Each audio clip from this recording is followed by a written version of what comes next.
Namaskaram. My name is Ramesh Natarajan, and you have reached the GRDIS Gurukul YouTube channel. We are an inclusive team, and we specially encourage ladies to chant, especially Vedas. Dear friends, all of us are celebrating Ramanavami as well as Vasanta Navaratri with the recitation of Valmiki Sundarakandam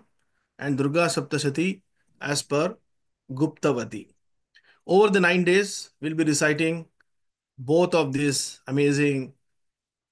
scriptures, both Sundarakandam as well as Durga Saptashati, using the 9 day Parayana Vidhi. Today is the third day, and today, whatever prescribed chapters are to be read out from Sundarakandam and Durga Saptashati, they will be read out today. First Sundarakandam, then followed by Durga Saptashati. Dear friends, at this point in time, I'm very happy, excited to announce the release of our third book called Atirudram. The first book was Durga Saptashati, and the second book was Sri Vidya Navavarana Puja. Both were very warmly welcomed. And our third book, Atirudram, is also facing a great welcome. It is available on Amazon India, and you can get it delivered to anywhere in India. If you're living abroad, outside India, kindly get the book ordered on Amazon India to a friend or relative and request them to post it to you to your home country. This book is 450 pages long, and it just like the other two books, it's 100% in color with large fonts for easy reading and a ton of information that the devotee will find it very exciting to read from cover to cover and follow these great events wherever they attend them. Thank you so much. Now, for today's proceedings, I'll hand over to Dr. Vaishali. Namaskaram, Jai Chandi, and Jai Shri Ram. नमस्ते सरिता जी। शुक्लांबरधरं विष्णुं शशिवर्णं चतुर्भुजं प्रसन्नवदनं ध्यायेत् सर्वविघ्नोपशान्तये। गुरुर्ब्रह्मा गुरुर्विष्णु गुरुर्देवो महेश्वरः गुरुः साक्षात् परब्रह्म तस्मै श्रीगुरवे नमः। अथ सुन्दरकाण्डं षोडश सर्गः। अनुमतोऽपि शोकः प्रशस्यतु प्रशस्तव्यां सीतां तां हरिपुङ्गवः गुणाभिरामं रामं च पुनश्चिन्तापरोऽभवत् समुहूर्तमिव ध्यात्वा बाष्पपर्याकुलेक्षणः सीतामाश्रित्य तेजस्वी हनुमान् विललापः मान्या गुरुविनीतस्य लक्ष्मणस्य गुरुप्रिया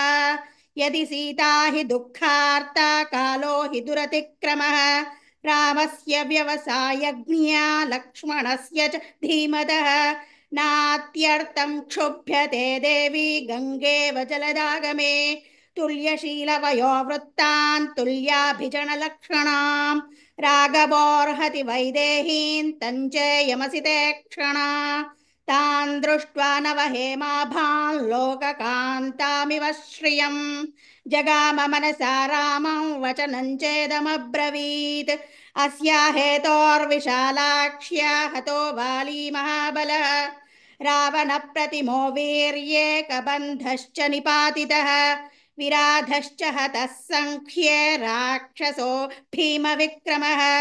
वने रामेण विक्रम्य महेन्द्रेणेव शम्बरः 14 सहस्राणि रक्षसां भीमकर्मणां निहतानि जनस्थाने शरैरग्निशिखोपमैः खरश्च निहतः संख्ये त्रिशिराश्च निपातितः दूषणश्च महातेजा रामेण विदितात्मना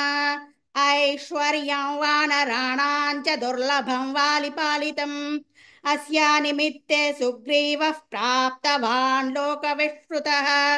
सागरश्च मया क्रान्तः श्रीमान् नदनदीपतिः अस्या हेतोर्विशालाक्ष्याः पुरी चेयन्निरीक्षिता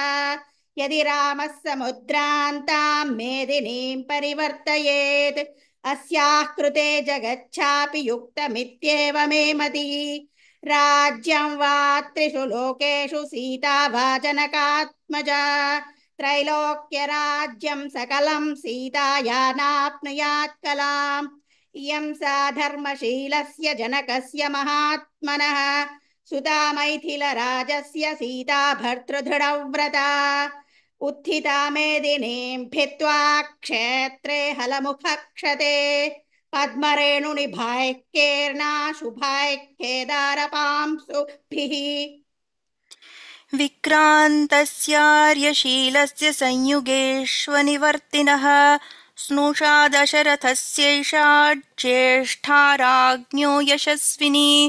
धर्मज्ञस्य कृतज्ञस्य रामस्य विदितात्मनः इयं सादयिता भार्या राक्षसी वशमागता सर्वान् भोगान् परित्यज्य भर्तृस्नेहबलात् कृता अचिन्तयित्वा कष्टानि प्रविष्टा निर्जनं वनं सन्तुष्टा फलमूलेन भर्तृशुश्रूषणापरा या परां भजते प्रीतिं वनेऽपि भवने तथा यथा सेयङ्कनकवर्णाङ्गी नित्यं सुस्मितभाषिणी सहते यातनामेतामनर्थानामभागिनी इमां तु शीलसम्पन्नां द्रष्टुमिच्छति राघवः रावणेन प्रमथितां प्रपामिव पिपासितः अस्या नूनं पुनर्लाभाद् राघवः प्रीतिमेष्यति राजा राज्यपरिभ्रष्टः पुनः प्राप्येव मेदिनीं कामभोगैः परित्यक्ता हीना बन्धुजनेन च धारयत्यात्मनो देहं तत्समागमकाङ्क्षिणी नैषा पश्यति राक्षस्यो नेमान् पुष्पफलद्रुमान् एकस्थहृदयानूनं राममेवानुपश्यति भर्ता नाम परन्नार्या शोभनं भूषणादपि एषा हि रहिता तेन शोभनार्हा न शोभते दुष्करं कुरुते रामो हीनो यदनया प्रभुः धारयन्त्यात्मनो देहं न दुःखेनावसीदति इमामसितकेशान्तां शतपत्रनिभेक्षणां सुखार्हान् दुःखितां ज्ञात्वा ममापि व्यथितं मनः क्षितिक्षमा पुष्करसन्निभाक्षी या रक्षिता राघवलक्ष्मणाभ्यां सा राक्षसीभिर्विकृते क्षणाभिः संरक्ष्यते सम्प्रति वृक्षमूले हिमहतनलिनीव नष्टशोभा व्यसनपरम्परया निपीड्यमाना सहचररहितेव चक्रवाकी जनकसुता कृपणान्दशां प्रपन्ना अस्या हि पुष्पावनताग्रशाखा शोकन्द्रणं वे जनयन्त्यशोकाः हिमव्यपायेन च शीतरश्मिरभ्युत्थितो नैकसहस्ररश्मिः इत्येवमर्थं कपिरन्ववेक्ष्य सीतेयमित्येव तु जातबुद्धिः संश्रित्य तस्मिन्निषसादवृक्षे बलिहरीणां वृषभस्तरस्वी इत्यार्षे श्रीमद् रामायणे वाल्मीकीये आदिकाव्ये सुन्दरकाण्डे 16 सर्गः। अथ 17 सर्गः राक्षसी दर्शनम्। ॐ श्रीरामचन्द्राय नमः। ततः कुमुदकण्ठाभो निर्मलं निर्मलोदयः व्रजगामनभश्चन्द्रो हंसो नीलमिवोदकम् साक्षिभ्यमिव कुर्वन् स प्रभया निर्मलप्रभः चन्द्रमारश्मिभिः सीतैः शिशेवे पवनात्मजम् सददर्श ततः सीतां पूर्णचन्द्रनिभाननां शोकभारैरिवन्यस्तां भारैर्नावमिमाम्बसि दिदृक्षमाणो वैदेहीं हनुमान् मारुतात्मजः सददर्शा विदूरस्था राक्षसीर्घोरदर्शनाः एकाक्षीमेककर्णां च कर्णप्रावरणां तथा अकर्णां शङ्कुकर्णां च मस्तकोच्छ्वासनासिकाम् अतिकायोत्तमाङ्गी च धनुदीर्घशिरोधरां ध्वस्तकेशीं तथा केशीं केशकम्बलधारिणीं लम्बकर्णललाटां च लम्बोदर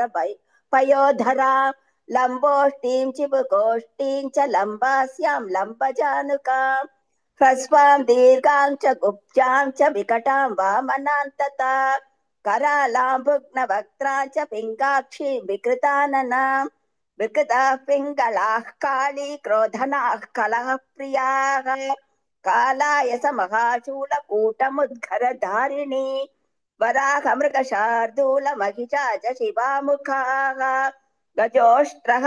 हयपादाश्च निगातशिरसोपराः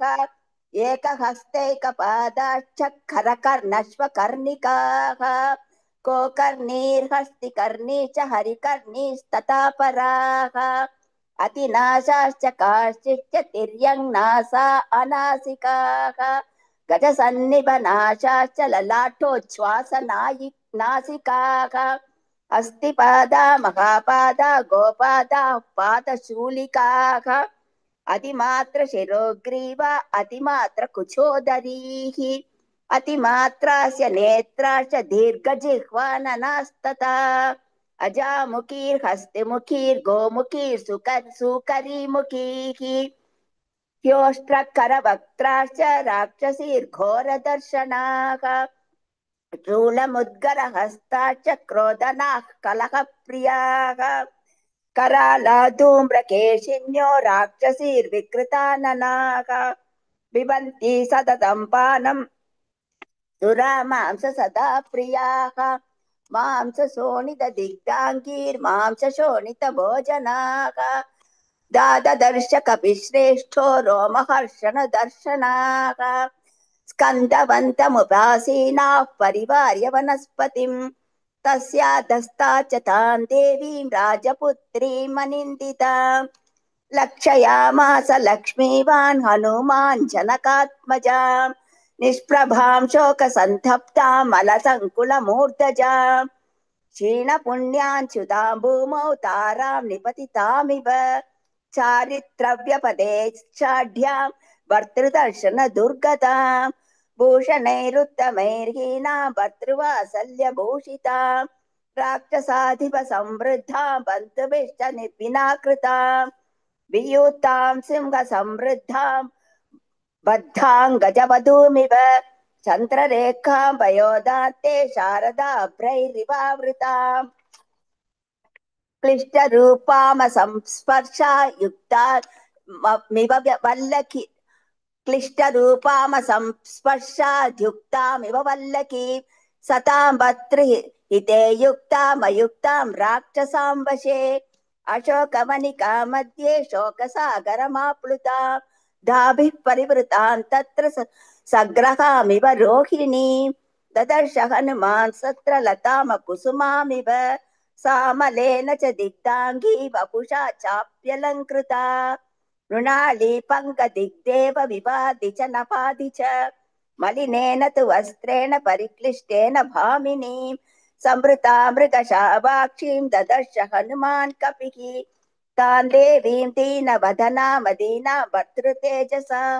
रक्षितां स्वेन शीलेन सीतामसितलोचनां तां दृष्ट्वा हनुमान् सीता मृगशावनिवेक्षणम् मृगकन्यामिव स्त्रस्तां वीक्षमाणां समन्ततः दहन्तीमिव निःश्वासैर्वृक्षान् पल्लवधारिणः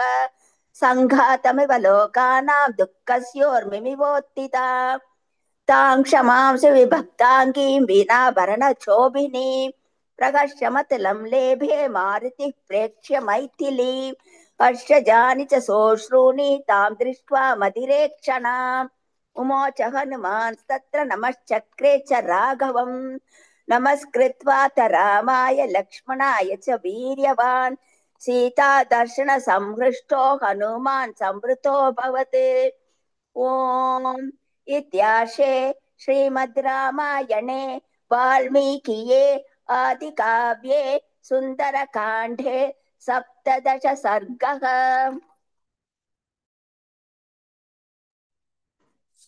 अष्टादश सर्गः रावणागमनं तथा विप्रीणमाणस्य तथा विप्रेक्षमाणस्य वनं पुष्पितपादपं विचिन्वतश्च वैदेहीन् किञ्चिच्छेषानिशाभवत्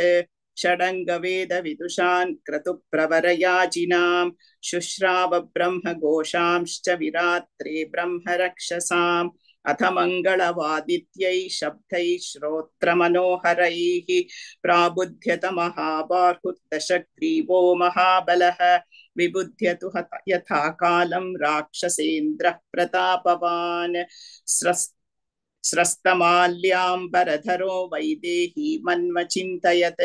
पृशन्नियुक्तस्तस्याञ्च मदनेन मदोत्कटः न सतं राक्षसः कामं शशाकात्मनि गूहितुं स सर्वाभरणैर्युक्तो बिभ्रच्छ्रियमनुत्तमां तान्नगैर्बहुभिश्चुष्टां सर्वपुष्पफलोपगैः वृतां पुष्करिणीभिश्च नानापुष्पोपशोभितां सदा मदैश्च विहगैर्विचित्रां परमाद्भुताम् ईहा मृगैश्च विविधैर्जुष्टान् दृष्टिमनोहरैः वीथीः सम्प्रेक्षमाणश्च मणिकाञ्चनतोरणाः नानामृगगणाकीर्णां फलैः प्रपतितैर्व्रताम् अशोकवनिकामेव प्राविशत्सन्तद्रुमाम् अङ्गनाशतमात्रन्तु तं व्रजन्तमनुव्रजत् महेन्द्रमिव पालस्त्यन् देवगन्धर्वयोषितः दीपिकाः काञ्चनीः काश्चिज्जगृहुस्तत्र योषितः बालव्यजनहस्ताश्च तालवृन्तानि चापराः काञ्चनैरपि भृङ्गारैर्जृहुः सलिलमग्रतः मण्डलाग्रान् वृषींश्चैव गृह्यानाः पृष्ठतो ययुः काचिद्रत्नमयीं स्थालीं पूर्णां पानस्य भामिनी दक्षिणा दक्षिणेनैव तदा जग्राह पाणिना राजहंसप्रतीकाशं छत्रं पूर्णशशिप्रभं सौवर्णदण्डमपरा गृहीत्वा पृष्ठतो ययौ निद्रामदपरीत्याक्षो रावणस्योत्तमा स्त्रियः अनुजग्मुः पतिवीरं घनं विद्युल्लता इव व्याविद्धहारकेयूरा समामृतितमर्कनकाः समागलितकेशान्ता सस्वेदवदनास्तथा घूर्णन्त्योमदशेषेण निद्रया च शुभाननाः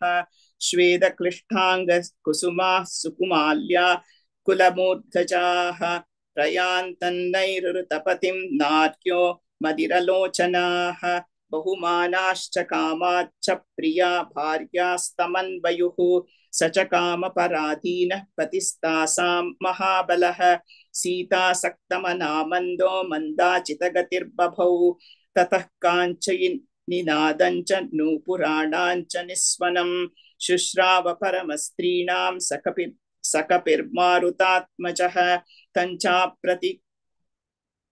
मकर्णाम चिन्त्य बलपौरुषं द्वारदेशमनुस्प्राप्तं ददर्श हनुनान् कपिः दीपिकाभिरनेकाभिः समन्तादवभासितं गन्धतैलावसिक्त्राभिर्ध्रियमाणाभिरग्रतः कामदर्पमदैत्युक्तं जिह्मत्ताम्रा यचेते क्षणं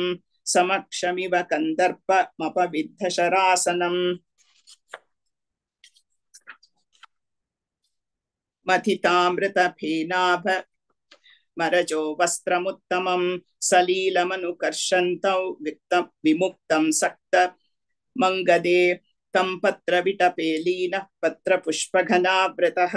समीपमिव संक्रान्तं निध्यातुमुपचक्रमे अवेक्षमाणस्तु ततो ददर्श कपिकुञ्जरः रूपयौवनसम्पन्ना रावणस्य वरस्त्रियः ताभिः परिवृतो राजा सुरूपाभिर्महायशाः तन्मृगद्विजसङ्कुष्टं प्रविष्टः प्रमदावनं क्षीबो विचित्राभरणः शङ्कुकर्णो महाबलः तेन विश्रवसः पुत्रः सदृष्टो राक्षसाधिपः वृतः परमनारीभिस्ताराभिरिव चन्द्रमाः तन्ददर्श महातेजास्तेजोवन्तं महाकपिः रावणोऽयं महाबाहुरिति सञ्चिन्त्य वानरः अवप्लतो महातेजा हनुमान् मारुतात्मजः सतथाप्यग्रतेजा ततसताप्यग्रतेजा सन्निर्धूतस्तस्य तेजसा पत्रगुह्यान्तरे सक्तो हनुमत्साव्रतोऽभवत् सतामसितकेशान्तां शुश्रोणीं संहतस्तनीं दिदृक्षुरसितापाङ्गामुपावर्तत रावणः इत्यार्षे श्रीमद् रामायणे वाल्मीकीये आदिकाव्ये सुन्दरकाण्डे 18 सर्गः। एकोनविंशः सर्गः। रावणं दृष्ट्वा दुःखभयचिन्तासु मग्नाय सीताया अवस्थां तस्मिन्नेव ततः काले राजपुत्री त्वनिन्दिता रूपयौवनसम्पन्नं भूषणोत्तमभूषितं ततो दृष्ट्वैव वैदेही रावणं राक्षसाधिपं प्रावेपतवरारोह प्रवाते कदलीयथा ऊरुभ्यामुदरञ्छाद्य बाहुभ्यां च पयोधरौ उपविष्टा विशालाक्षी रुदती वरवर्णिनी दशग्रीवस्तु वैदेहीं रक्षितान् राक्षसीगणैः ददर्श दीनान् दुःखार्तान् नावं सन्नामिवार्णवे असंवृतायामासीनान् धरण्यां संशितव्रतां छिन्नां प्रपतितां भूमौ शाखामिव वनस्पतेः मलमण्डन दिग्धाङ्गीं मण्डनार्हाममण्डनां मृणाली पङ्कदिग्धेव विभाति न विभाति च समीपं राजसिंहस्य रामस्य विदितात्मनः संकल्पः य संयुक्तैर्ध्यान्तीमिव मनोरथैः सुष्यन्तीं रुदतीमेकां ध्यानशोकपरायणां दुःखस्यान्तमपश्यन्तीं रामां राममनुव्रतां चेष्टमानामथाविष्टां पन्नगेन्द्रमधूमिव धूप्यमानां ग्रहेणेव रोहिणीं धूपकेतुना वृत्तशीले कुले जाता माचारवति धार्मिके पुनः संस्कारमापन्ना जातामिव च दुष्कुले सन्नामिव महाकीर्तिं श्रद्धामिव विमानितां प्रज्ञामिव परीक्षीणामाशां प्रतिहतामिव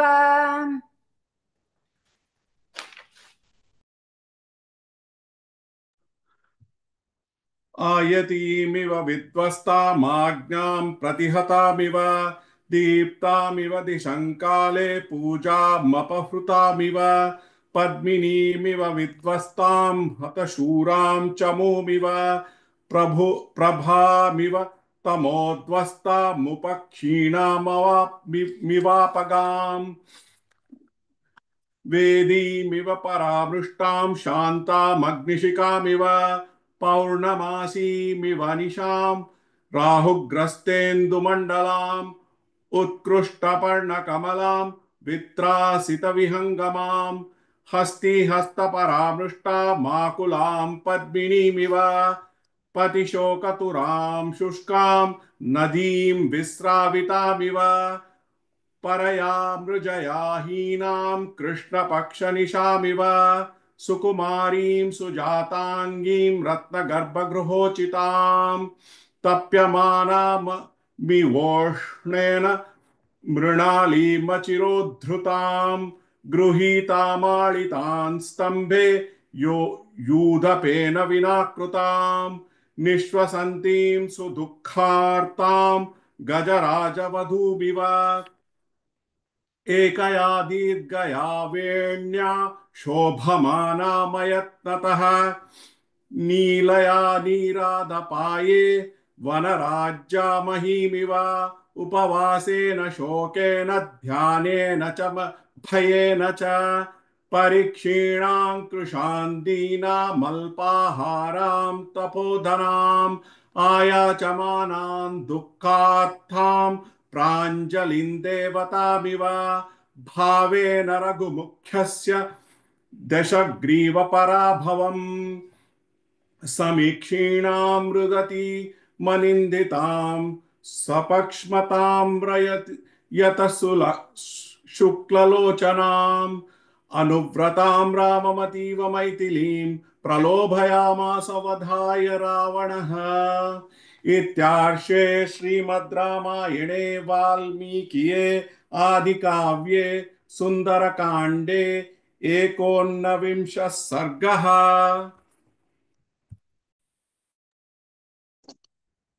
विंश सर्गः रावणकर्तकं सीताया प्लोभनम् सतां परिवृतान् दीनान् निरानन्तान् तपस्विनीं साकारैर्मधुरैर्वाक्यैर्न्यदर्शयत रावणः मां दृष्ट्वा नागनासोरु गुहमानास्तनोदरम् अदर्शनमिवात्मानं भयान्नेतुं त्वमिच्छसि कामये त्वां विशालाक्षि बहुमन्यस्व मां प्रिये सर्वाङ्गगुणसम्पन्ने सर्वलोकमनोहरे नेह किञ्चिन्मनुष्या वा राक्षसाः कामरूपिणः व्यपसर्पतु ते सीते भयं मत्तः समुत्थितम् स्वधर्मो रक्षसां भीरु सर्वदैव न संशयः गमनं वा परस्त्रीणां हरणं सम्प्रमथ्य वा एवं चैव मकामान् त्वान् न च स्प्रक्ष्यामि मैथिली कामं कामः शरीरे मे यथा कामं प्रवर्तताम् देवि नेह भयङ्कार्यं मयि विश्वसिः प्रिये प्रणयस्व च तत्त्वेन मैवं भूशोकलालसा एकवेणी अदशय्या ध्यानं मलिनमम्बरम् हस्तानेऽपि पवासश्च नैतान्यौपैकानि ते विचित्राणि च माल्यानि चन्दनान्यगुरूणि च विविधानि च वासांसि दिव्यान्याभरणानि च महार्हाणि च पानानि शयनान्यासनानि च गीतं नृत्यं च वाद्यं च लभ मां प्राप्य मैथिली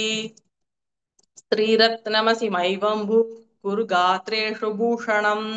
मां प्राप्य हि कथं वा स्यास्त्वमनर्हासु विग्रहे इदं ते चारु सञ्चातं यौवनं ह्यति वर्तते यदतीतं पुनर्नैति स्त्रोत्रस्विनामिव त्वां कृत्वोपरतो मन्ये रूपकर्ता स विश्वकृत् न हि रूपोपमाह्यन्या तवास्ति शुभदर्शने त्वां समासाद्य वैदेही रूपयौवनशालिनीं कः पुनर्नातिवर्तेत साक्षादपि पितामहः यद्यत् पश्यामि ते गात्रं शीतांशु सदृशानने तस्मिंस्तस्मिन् पितृश्रोणी चक्षुर्मम निबध्यते भव मैथिली भार्या मे मोहमेतं विसर्जय बह्वीनामुत्तमस्त्रीणां ममाग्रमहिषी भव लोकेभ्यो यानि रत्नानि सम्प्रमत्याहृतानि मे तानि ते भीरु सर्वाणि राज्यं चैव ददामि ते विजित्य पृथिवीं सर्वान् नानानगरमालिनीं जनकाय प्रदास्यामि तव हेतोर्विलासिनी नेह पश्यामि लोकेऽन्यं यो मे प्रतिफलो भवेत् पश्य मे सुमुखद्वीर्यमप्रतिद्वन्द्वमाघवे असकृत्संयुगे भग्ना मया विमृदितध्वजाः अशक्तप्रत्यनीकेषु स्थातुं मम सुरासुराः इच्छमां क्रियतामद्य प्रतिकर्म तवोत्तमम् सुप्रभान्यवसज्जन्तां तवाङ्गे भूषणानि हि साधु पश्यामि ते रूपं संयुक्तं कर्मणा प्रतिकर्माभिसंयुक्ता दाक्षिण्येन वरानने भुङ्क्ष्व भोगान्यथा कामं पिब भीरुरमस्व च यथेष्टं च प्रयच्छत्वं पृथिवीं वा धनानि च ललस्वमयि विश्रब्धा दृष्टमाज्ञापयस्व च मत्प्रसादल्ललन्त्याश्च लतां बान्धवस्तव वृद्धिं ममानुपश्यत्वं श्रियं भद्रे यशस्विनी किं करिष्यति रामेण सुभगे चिरवासिना निक्षिप्तविजयो रामो गतशेर्वणगोचरः रतिस्तण्डिलशायी च शङ्के जीवति वानवा न हि वैदेहि रामस्त्वां द्रष्टुं वाप्युपलभ्यते पुरो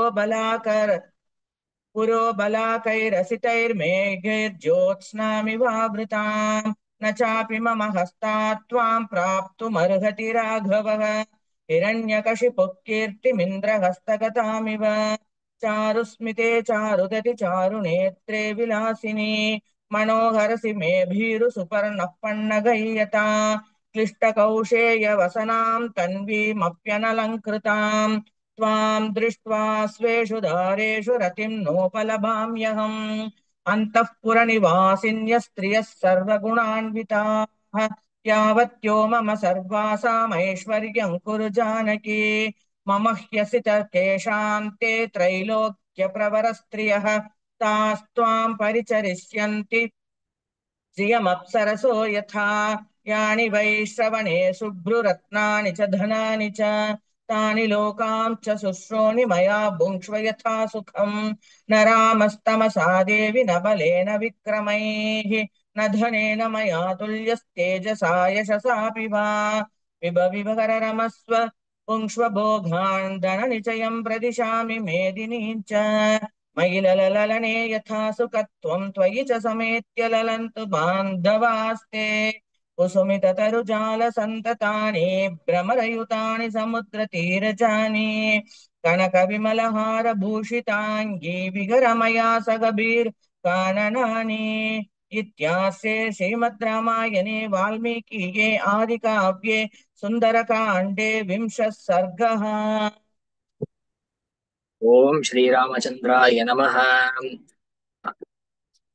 तस्य तद्वचनं श्रुत्वा सीता रौद्रस्य रक्षसः आर्तादीनस्वरादीनं प्रत्युवाच शनैर्वचः दुःखार्ता रुदती सीता वेपमाना तपस्विनी चिन्तयन्ती वरारोह पतिमेव पतिव्रता तृणमन्तरतः कृत्वा प्रत्युवाच शुचिस्मिता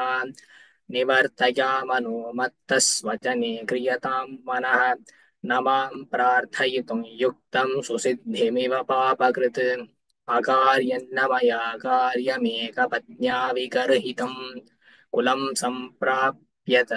कुलं सम्प्राप्तया पुण्यं कुले महति जातया एवमुक्त्वा तु वैदेही रावणन्तं यशस्विनी राक्षसां पृष्ठतः कृत्वा भूयो वचनमब्रवीत् नाहमौपयिकी भार्या परभार्या सती तव साधु धर्ममवेक्षस्य साधु व्रतं चर यथा तव तथान्येषां दारा रक्ष्या निशाचर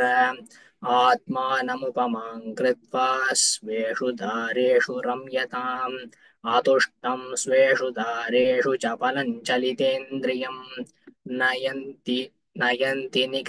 नयन्ति निकृतिप्रज्ञं परदाराः पराभवम् इह सन्तो न वासन्ति सतो वा नानुवर्तसे तथा हि विपरीता ते बुद्धिराचारवर्जिता वचो मिथ्या प्रणीतात्मा पथ्यमुक्तं विचक्षणैः राक्षसानामभावाय त्वं वा न प्रतिपद्यसे अकृतात्मानमासाद्य राजानमनये रतम् समृद्धानि विनश्यन्ति राष्ट्राणि नगराणि च तथेयं त्वां समासाद्य लङ्कारत्नौघसङ्कुला अपराधात् तवैकस्य न चिरात् विनशिष्यति स्वकृतैर्हन्यमानस्य रावणादीर्घदर्शिनः अभिनन्दन्ति भूतानि विनाशोपापकर्मणः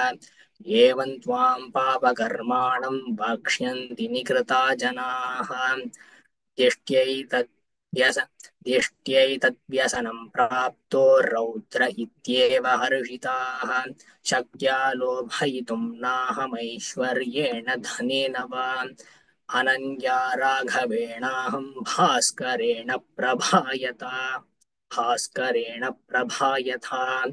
उपाधाय भुजं तस्य लोकनाथस्य सत्कृतं कथं नामोपधास्यामि भुजमन्यस्य कस्यचित् अहमौपयिकी भार्या तस्यैव वसुधापतेः पृतस्नातस्य धीरस्य एव विदितात्मनः साधु रावण रामेण मां समानय दुःखितां वने वासितया सार्धं करेण्येव गजाधिपम् मित्रमौपयिकं कर्तुं रामस्थानं परिस्सतां वधं चानिच्छता घोरं त्वयासौ पुरुषर्षभः विदितः स हि धर्मज्ञः शरणागतवत्सलः तेन मैत्री भवतु ते यदि जीवितुमिच्छसि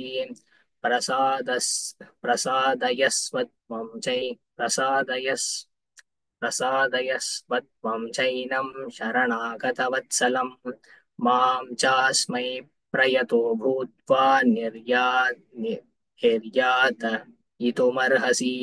एवं हि ते भवेत् स्वस्ति सम्प्रदाय रघोत्तमे अन्यथा त्वं हि कुर्वाणो वधं प्राप्स्यसि रावण वर्जयेद् वज्रमुत्सृष्टं वर्जयेद्दन्तकश्चिरं त्वदिग्धं तु न संक्रुद्धो लोकनाथः स राघवः रामस्य धनुषः शब्दं श्रोष्यसि त्वं महास्वनम् शतक्रतुविसृष्टस्य निर्घोषमशनेरिव इह शीघ्रं सुपर्वाणो ज्वलितास्य इवोरगाः इषवो निपतिष्यन्ति रामलक्ष्मणलक्षणाः राक्षांसि परिनिघ्नन्तः पुर्यामस्यां समन्ततः असम्पातं करिष्यन्ति पतन्तः कङ्कवाससः राक्षसेन्द्रमहासर्पं सरामगरुडो महान् उत्करिष्यन्ति वेगेन वैनतेय इवोरगान् अपनेष्यति मां भर्ता त्वत्तः शीघ्रमरिन्दमः असुरेभ्यः श्रियं दीप्तां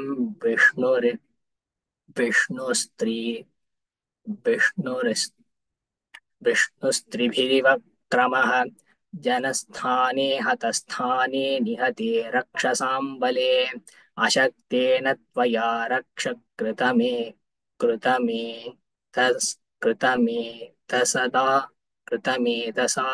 कृतमेतदसाधु वै आश्रमन्तु तयोः शून्यं प्रविश्य नरसिंहयोः गोचरं गतयोर्भ्रात्रोरपनीता त्वया धम न हि गन्धमुपाग्राय रामलक्ष्मणयोस्त्वया शक्यं सन्दर्शने स्थातुं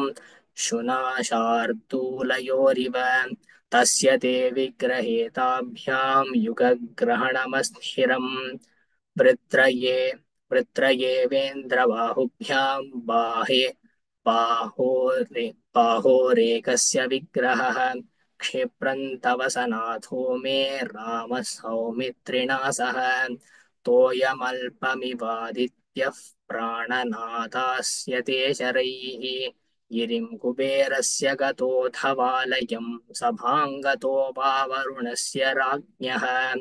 असंशयं दाशरथेर्न मोक्षसे महाद्रुमः कालहतोषणेरिव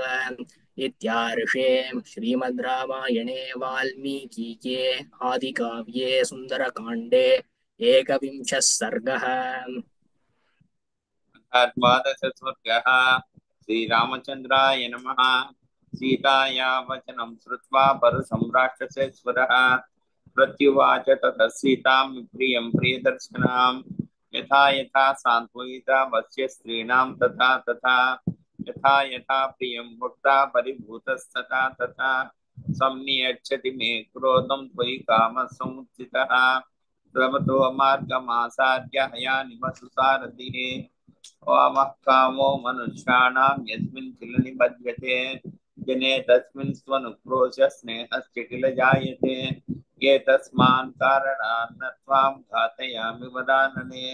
वदार्हां मम मानार्हां मिथ्या प्रव्रजिते रतां परुषाणि वाक्यानि यानि यानि ब्रवीषि मां तेषु तेषु वदो युक्तस्तव मैथिली दारुणः एवम् उक्त्वा तु वैदेहीं रावणो राक्षसाधिपः क्रोध संरम्भ संयुक्त सीतामुत्तरमब्रवीत् धूमासो रक्षितौ यो मे योवतिस्ते मया कुतः ततस्तेन मारोह मम त्वं वरवर्णिनी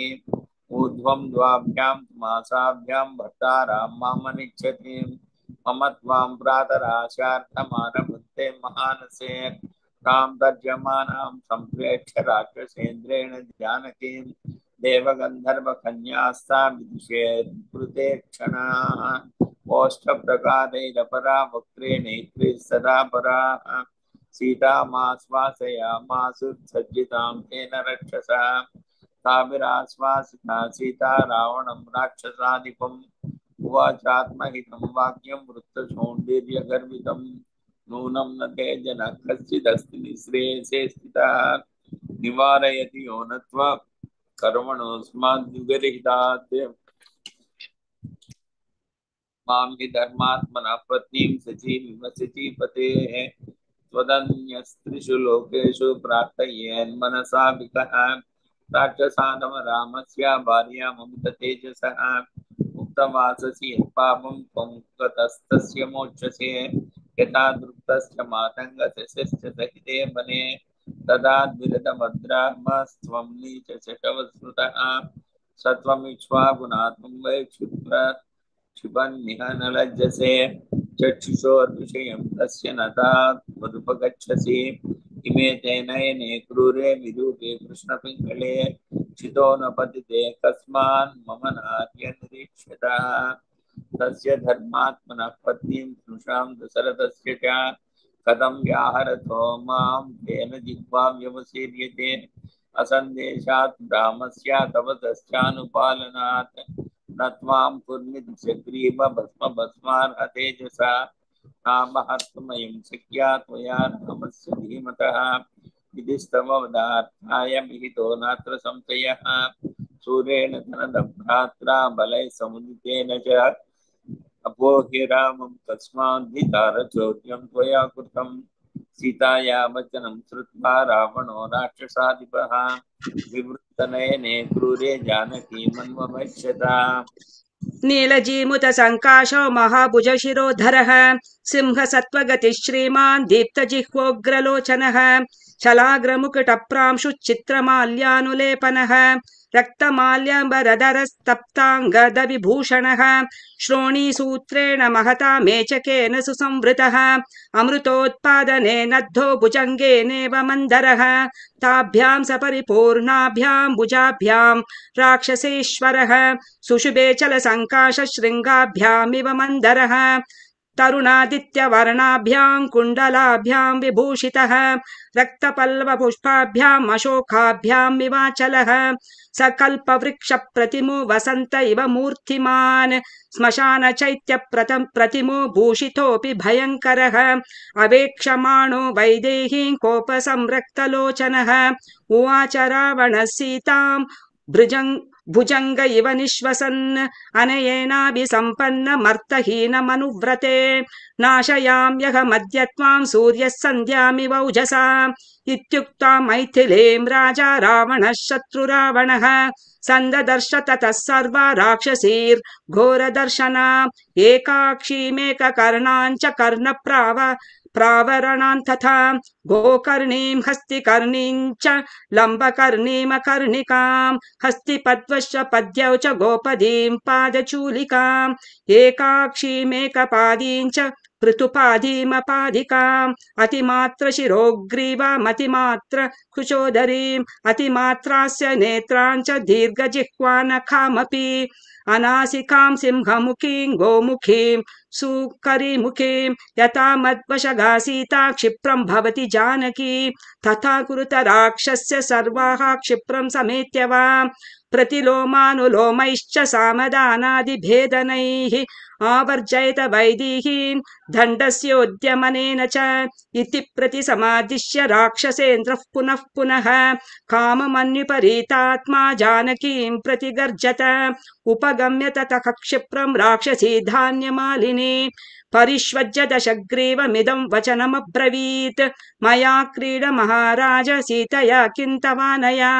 विवर्णया कृपणया मानुष्या राक्षसेश्वर नूनमस्या महाराज न देवा भोगसत्तमान् विदस्दत्यमरश्रेष्ठास्तव बाहुबलार्जितान् अकामां कामयानस्य शरीरमुपतप्यते इच्छतीं कामयानस्य प्रीतिर्भवति शोभना एवमुक्तस्तु राक्षस्य समुत्क्षिप्त ततो बली प्रहसन्मेघ संकाशो राक्षसस्सन्नवर्तत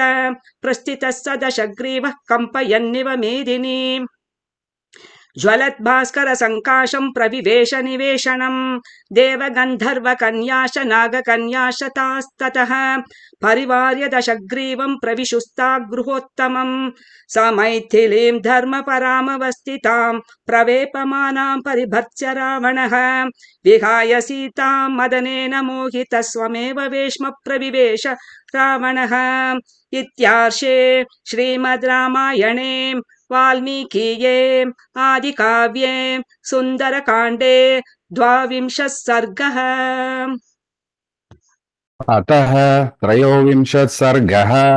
ओम श्रीरामचन्द्राय नमः। राक्षसी प्रेरणम् इत्युक्त्वा मैथिलीं राजा रावणः शत्रुरावणः तदिंश्यच्च ततः सर्वा राक्षसी निर्जगामः निष्क्रान्ते राक्षसेन्द्रे तु पुनरन्तः पुनं गते राक्षस्यो भीमरूपास्ताः सीतां समभिदुद्रुवुः ततः सीतामुपागम्य राक्षसस्य क्रोधमूर्छिताः परं परुषया वाचा वैदेहीमिदमब्रुवन् पौलस्त्यस्य वरिष्ठस्य रावणस्य महात्मनः दशग्रीवस्य भार्या त्वं सीतेन बहुमन्यसे ततस्त्वेकजटा नाम राक्षसी वाक्यमब्रवीत् आमन्त्र्य क्रोधतां राक्षी सीतां करतलोदरीं प्रजापतीनां षणनां तु चतुर्थो यः प्रजापतिः मानसो ब्राह्मणः पुत्रः पुलस्त्य इति विश्रुतः पुलस्त्यस्य तु तेजस्वी महर्षि मानसः सुतः नाम्ना स विश्रवा नाम प्रजापतिः समप्रभः तस्य पुत्रो विशालाक्षी रावणः शत्रुरावण तस्य त्वं राक्षसेन्द्रस्य भार्या भवितुमर्हसि मयोक्तं चारु सर्वांगी वाक्यं किं नानुमन्यसे ततो हरिजटा नाम राक्षसी वाक्यमब्रवीत् विवर्त्य नयने कोपात् मार्जारसदृशे क्षणा येन देवास्त्रयस्त्रिंश देवराजश्च निर्जिताः तस्य त्वं राक्षसेन्द्रस्य भार्या भवितुमर्हसि ततस्तु प्रघसा नाम राक्षसी क्रोधमूर्छिता भर्त्यन्ती तदा घोरमिदं वचनमब्रवीत् वीर्योत्सिक्तस्य शूरस्य संग्रामेष्वनिवर्तिनः बलिनो वीर्ययुक्तस्य भार्या त्वं किं न लप्स्यसे प्रियां बहुमतां भार्यां त्यक्त्वा राजा महाबलः सर्वासां च महाभागां त्वामुपैष्यति रावणः समृद्धं स्त्रीसहस्रेण नानारत्नोपशोभितम् अन्तःपुरं समुत्सृज्य त्वामुपैष्यति रावणः अन्यातविकटा नाम राक्षसी वाक्यमब्रवीत् असकृद्देवता युद्धे नाम नागगन्धर्वदानवाः निर्जिता समरे येन स ते पार्श्वमुपागतः तस्य सर्वसमृद्धस्य रावणस्य महात्मनः किमद्य राक्षसेन्द्रस्य भार्या त्वं नेच्छसे धमे ततस्तु दुर्मुभी नाम राक्षसी वाक्यमब्रवीत् यस्य सूर्यो न तपति भीतो यस्य च मारुतः वाति स्मायतापाङ्गे किं त्वं तस्य न तिष्ठसि पुष्पवृष्टिं च तरवो मुमुचुर्यस्य वैभयात् शैलाश्च शुभ्रुपानीयं जलदाश्च यदेच्छति तस्य नैऋतराजस्य राजराजस्य भामिनी किं त्वं न कुरुषे बुद्धिं भार्यार्थे रावणस्य हि साधु ते तत्त्वतो देवी कथितं साधु भामिनी गृहाण सुस्मिते वाक्यम् अन्यथा न भविष्यसि इत्यार्षे श्रीमद् रामायणे वाल्मीकीये आदिकाव्ये सुन्दरकाण्डे 13 सर्गः। अथ चतुर्विंशः सर्गः। श्रीरामचन्द्राय नमः। राक्षसीतर्जनम्। ततः सीतामुपागम्य राक्षस्यो विकृताननाः परुषं परुषा नार्या ऊजुस्त्वां वाक्यमप्रियम् किं त्वमन्दः पुरे सीते सर्वभूतमनोहरे महार्हशयनोपेते न वासमनुमन्यसे मानुषी मानुषस्यैव भार्या त्वं बहुमन्यसे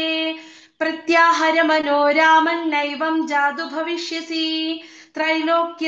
त्रैलोक्यवसुभोक्तारं रावणं राक्षसेश्वरं भर्तारमुपसङ्गम्य विहरस्व यथा सुखं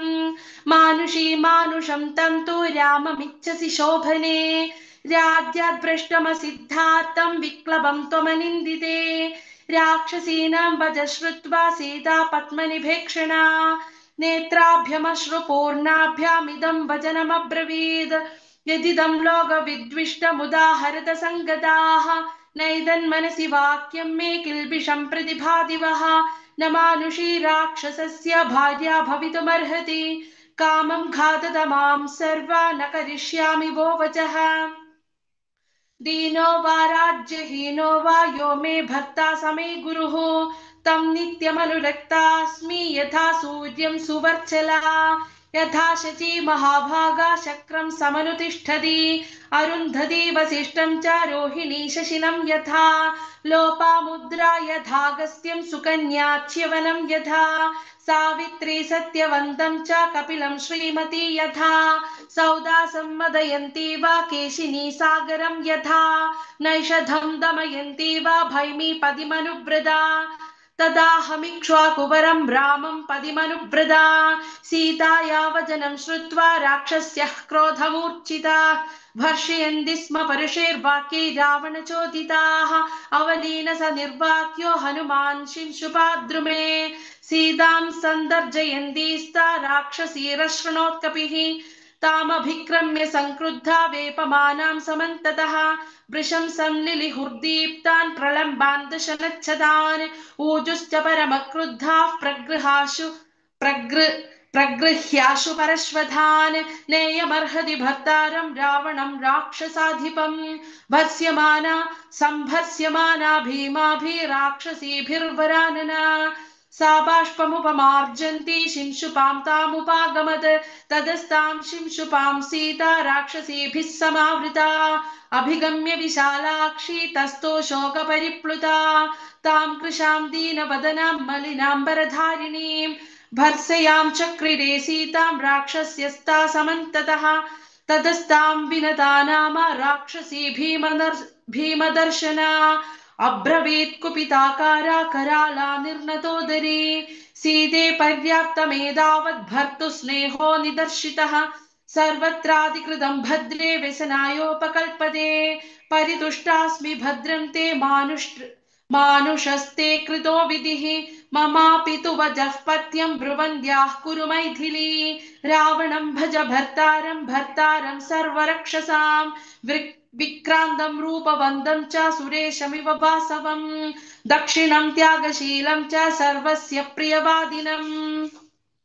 मानुषं कृपणं रामं त्यक्त्वा रावणमाश्रय दिव्याङ्गरागवैदेही दिव्याभरणभूषिता अद्य प्रभृति सर्वेषा लोकानामीश्वरी भव अग्ने स्वाहा यथा देवी शचीवेन्द्रस्य शोभने किन्ते रामेण वैदेही कृपणेन गतायुषा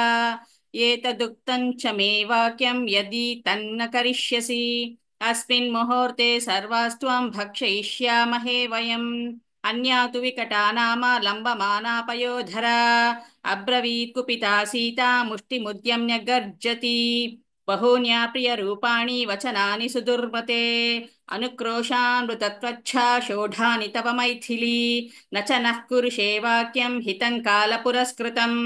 आनीतासि समुद्रस्य पारम् अन्यै दुरासदम् रावणन्तः परं घोरं प्रविष्टा चासि मैथिली रावणस्य गृहे रुद्धाम् मस्माभिस्तु सुरक्षिताम् न त्वां शक्तः परित्रातुमपि साक्षात् पुरन्दरः कुरुष्व हितवादिन्या वचनं मम मैथिली अलम् अश्रुप्रपातेन त्यज्य शोकमनर्धकम् भज प्रीतिं च हर्षं च त्याजैतानित्यदैन्यताम् सीते राक्षसराज्येन सह क्रीडा यथा सुखम् जानासि हि यथा भीरु स्त्रीणां यौवनमध्रुवम् यावन्न ते व्यतिक्रामा तावत् सुखमवाप्नसि उद्यानानि च रम्याणि पर्वतोपवनानि च सह राक्षसराजेन चर्तं मधिरे क्षणे श्रीसहस्राणि ते सप्त वशे स्थास्यन्ति सुन्दरी रावणं भज भर्तारं सर्वरक्षसाम् उत्पाट्य वा ते हृदयं भक्षयिष्यामि मैथिली यदि मे व्याहृतं वाक्यं न यथावत् करिष्यसि ततश्चण्डोदरी नाम राक्षसी क्रोधमूर्छिता भ्रामयन्ती वचच्छूलमिदं वचनमब्रवीत् इमां हरिणलोलाक्षीं त्रासतोत्कम्पि पयोधरां रावणेन हृतां दृष्ट्वा दौहृदो मे महानभूत् यक्लप्लीह मथोपीडं हृदयं च सुबन्धनम् आन्त्यानपि तथा शीर्षन् खादयेमिति मे मतिः ततस्तु परिघास्नामा राक्षसी वाक्यमब्रवीत् कण्ठमस्या नृशंसाया पीडयामा किमास्यते निवेद्यतान् ततो राज्ञे मानुषी सा मृतेतिह नात्र कश्चिन्न सन्देहा कादतेति सह वृक्षति ततस्त्वा जामुकी नाम राक्षसी वाक्यमब्रवीत् विशस्येमान ततः सर्वा समान् कुरुत पिण्डकान् विभजामा ततः सर्वा विवादो मे न रोचते पीयमानीयतां क्षिप्राल्लेह्यमुच्छावचं बहु ततः शूर्पणखा नाम राक्षसी वाक्यमब्रवीत् आजामुख्याय दुक्तं हि तदेव मम रोचते सुराजानीयतां क्षिप्रं सर्वशोकविनाशिनी मानुषं मां समासाद्य नृत्यामथ निकुम्भिलाम् एवं संहत्स्यमाना सा सीता सुरसुतोपमा राक्षसेभ्यः सुघोराभिर्धैर्यमुत्सृज्य रोदिति ॐ इत्यार्षे श्रीमद् रामायणे वाल्मीकीये आदिकाव्ये श्रीमत्सुन्दरकाण्डे 24 सर्गः।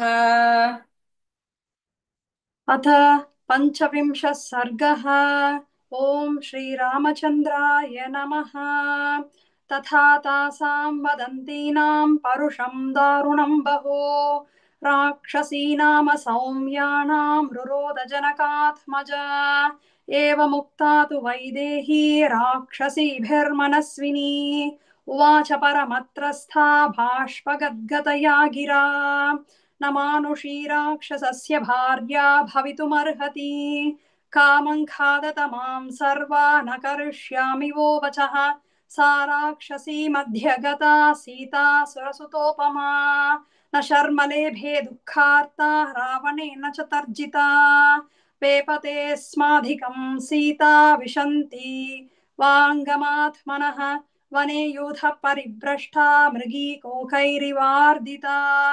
सात्वशोकस्य विपुलां शाकामालम्ब्य पुष्पितां चिन्तयामास शोकेन भर्तारं भग्नमानसा सा स्नापयन्ति विपुलौ स्तनौ नेत्रजलश्रवैः चिन्तयन्ती न शोकस्य तदान्तमधिगच्छति सा वेपमाना पतिता प्रवाते कदली यथा राक्षसीनां भयत्रस्ता विषण्णवदनाभवत् तस्याः सा दीर्घविपुला वेपन्त्या सीतया तदा तदर्शे कम्पिनी वेणी व्यालीव परिसर्पति सा निःश्वासन्ति दुःखार्ता शोकोपहत चेतना आत्ताव्यासृजदाश्रूणि मैथिली विललापः हारामेति च दुःखार्ताः पुनर्लक्ष्मणेति च हा शुश्रूर्मम कौसल्ये हा सुमित्रेति भामिनी लोकप्रवाद सत्योऽयं पण्डितैः समुदाहृतः अकाले दुर्लभो मृत्यु स्त्रिया वा पुरुषस्य वा यत्राहमाभिक्रूराभिराक्षसीभिरहार्दिता जीवामि हीना रामेण मुहूर्तमपि दुःखिता येषाल्पपुण्यकृपणा विनशिष्याम्यनाथवत् समुद्रमध्ये नौः पूर्णा वायुवेगैरिवाहता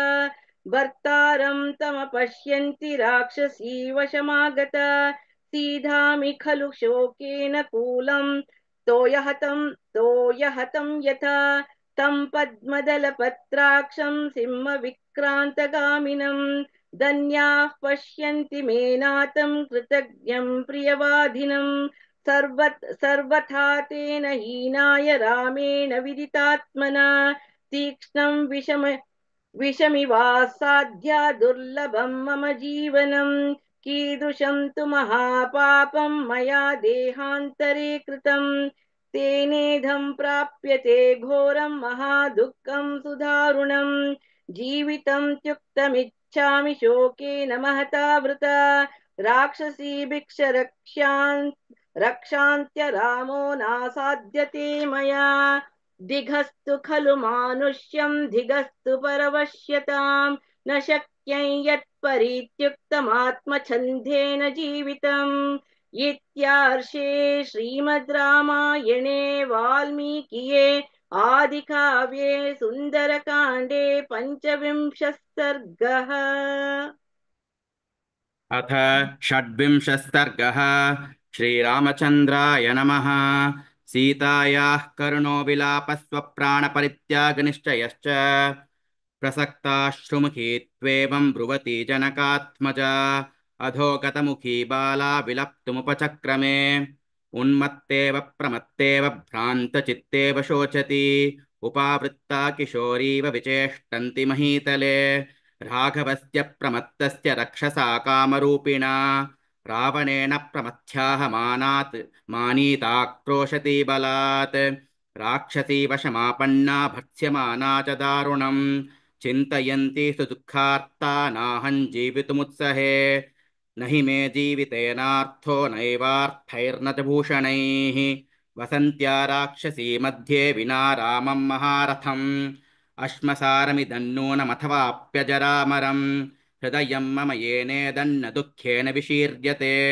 धिङ्मामनार्यमसति याहन्तेन विना कृता मुहूर्तमपि जीवामि जीवितं पापजीविका शरणेनापि सव्येन न स्पृशेयन्निशाचरं रावणं किं पुनरहं कामयेयं विगर्हितं प्रत्याख्यानन्न जानाति नात्मानन्नात्मनः कुलम् यो नृशंसस्वभावेन मां प्रार्थयितुमिच्छति छिन्ना भिन्ना प्रभिन्ना वा दीप्ता वाग्नौ प्रदीपिता रावणन्नोपतिष्ठेयं किं प्रलापेन विश्चरं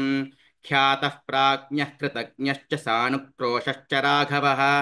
सद्वृत्तो निरनुक्रोशः शङ्के मद्भाग्यसंशयात् राक्षसानां जनस्थाने सहस्राणि 14 एकेनैव निरस्तानि समां किन्नाभिपद्यते निरुद्धा रावणेनाहमल्पवीर्येण रक्षसा समर्थः खलु मे भर्ता रावणं हन्तुमाहवे विराधो दण्डकारण्ये येन राक्षसपुङ्गवः रणे रामेण निहतः समां किन्नाभिपद्यते कामं मध्ये समुद्रस्य लङ्के यन्दुष्प्रदर्शना न तु राघवबाणानां गतिरोधो भविष्यति किन्नु तत्कारणं येन रामो दृढपराक्रमः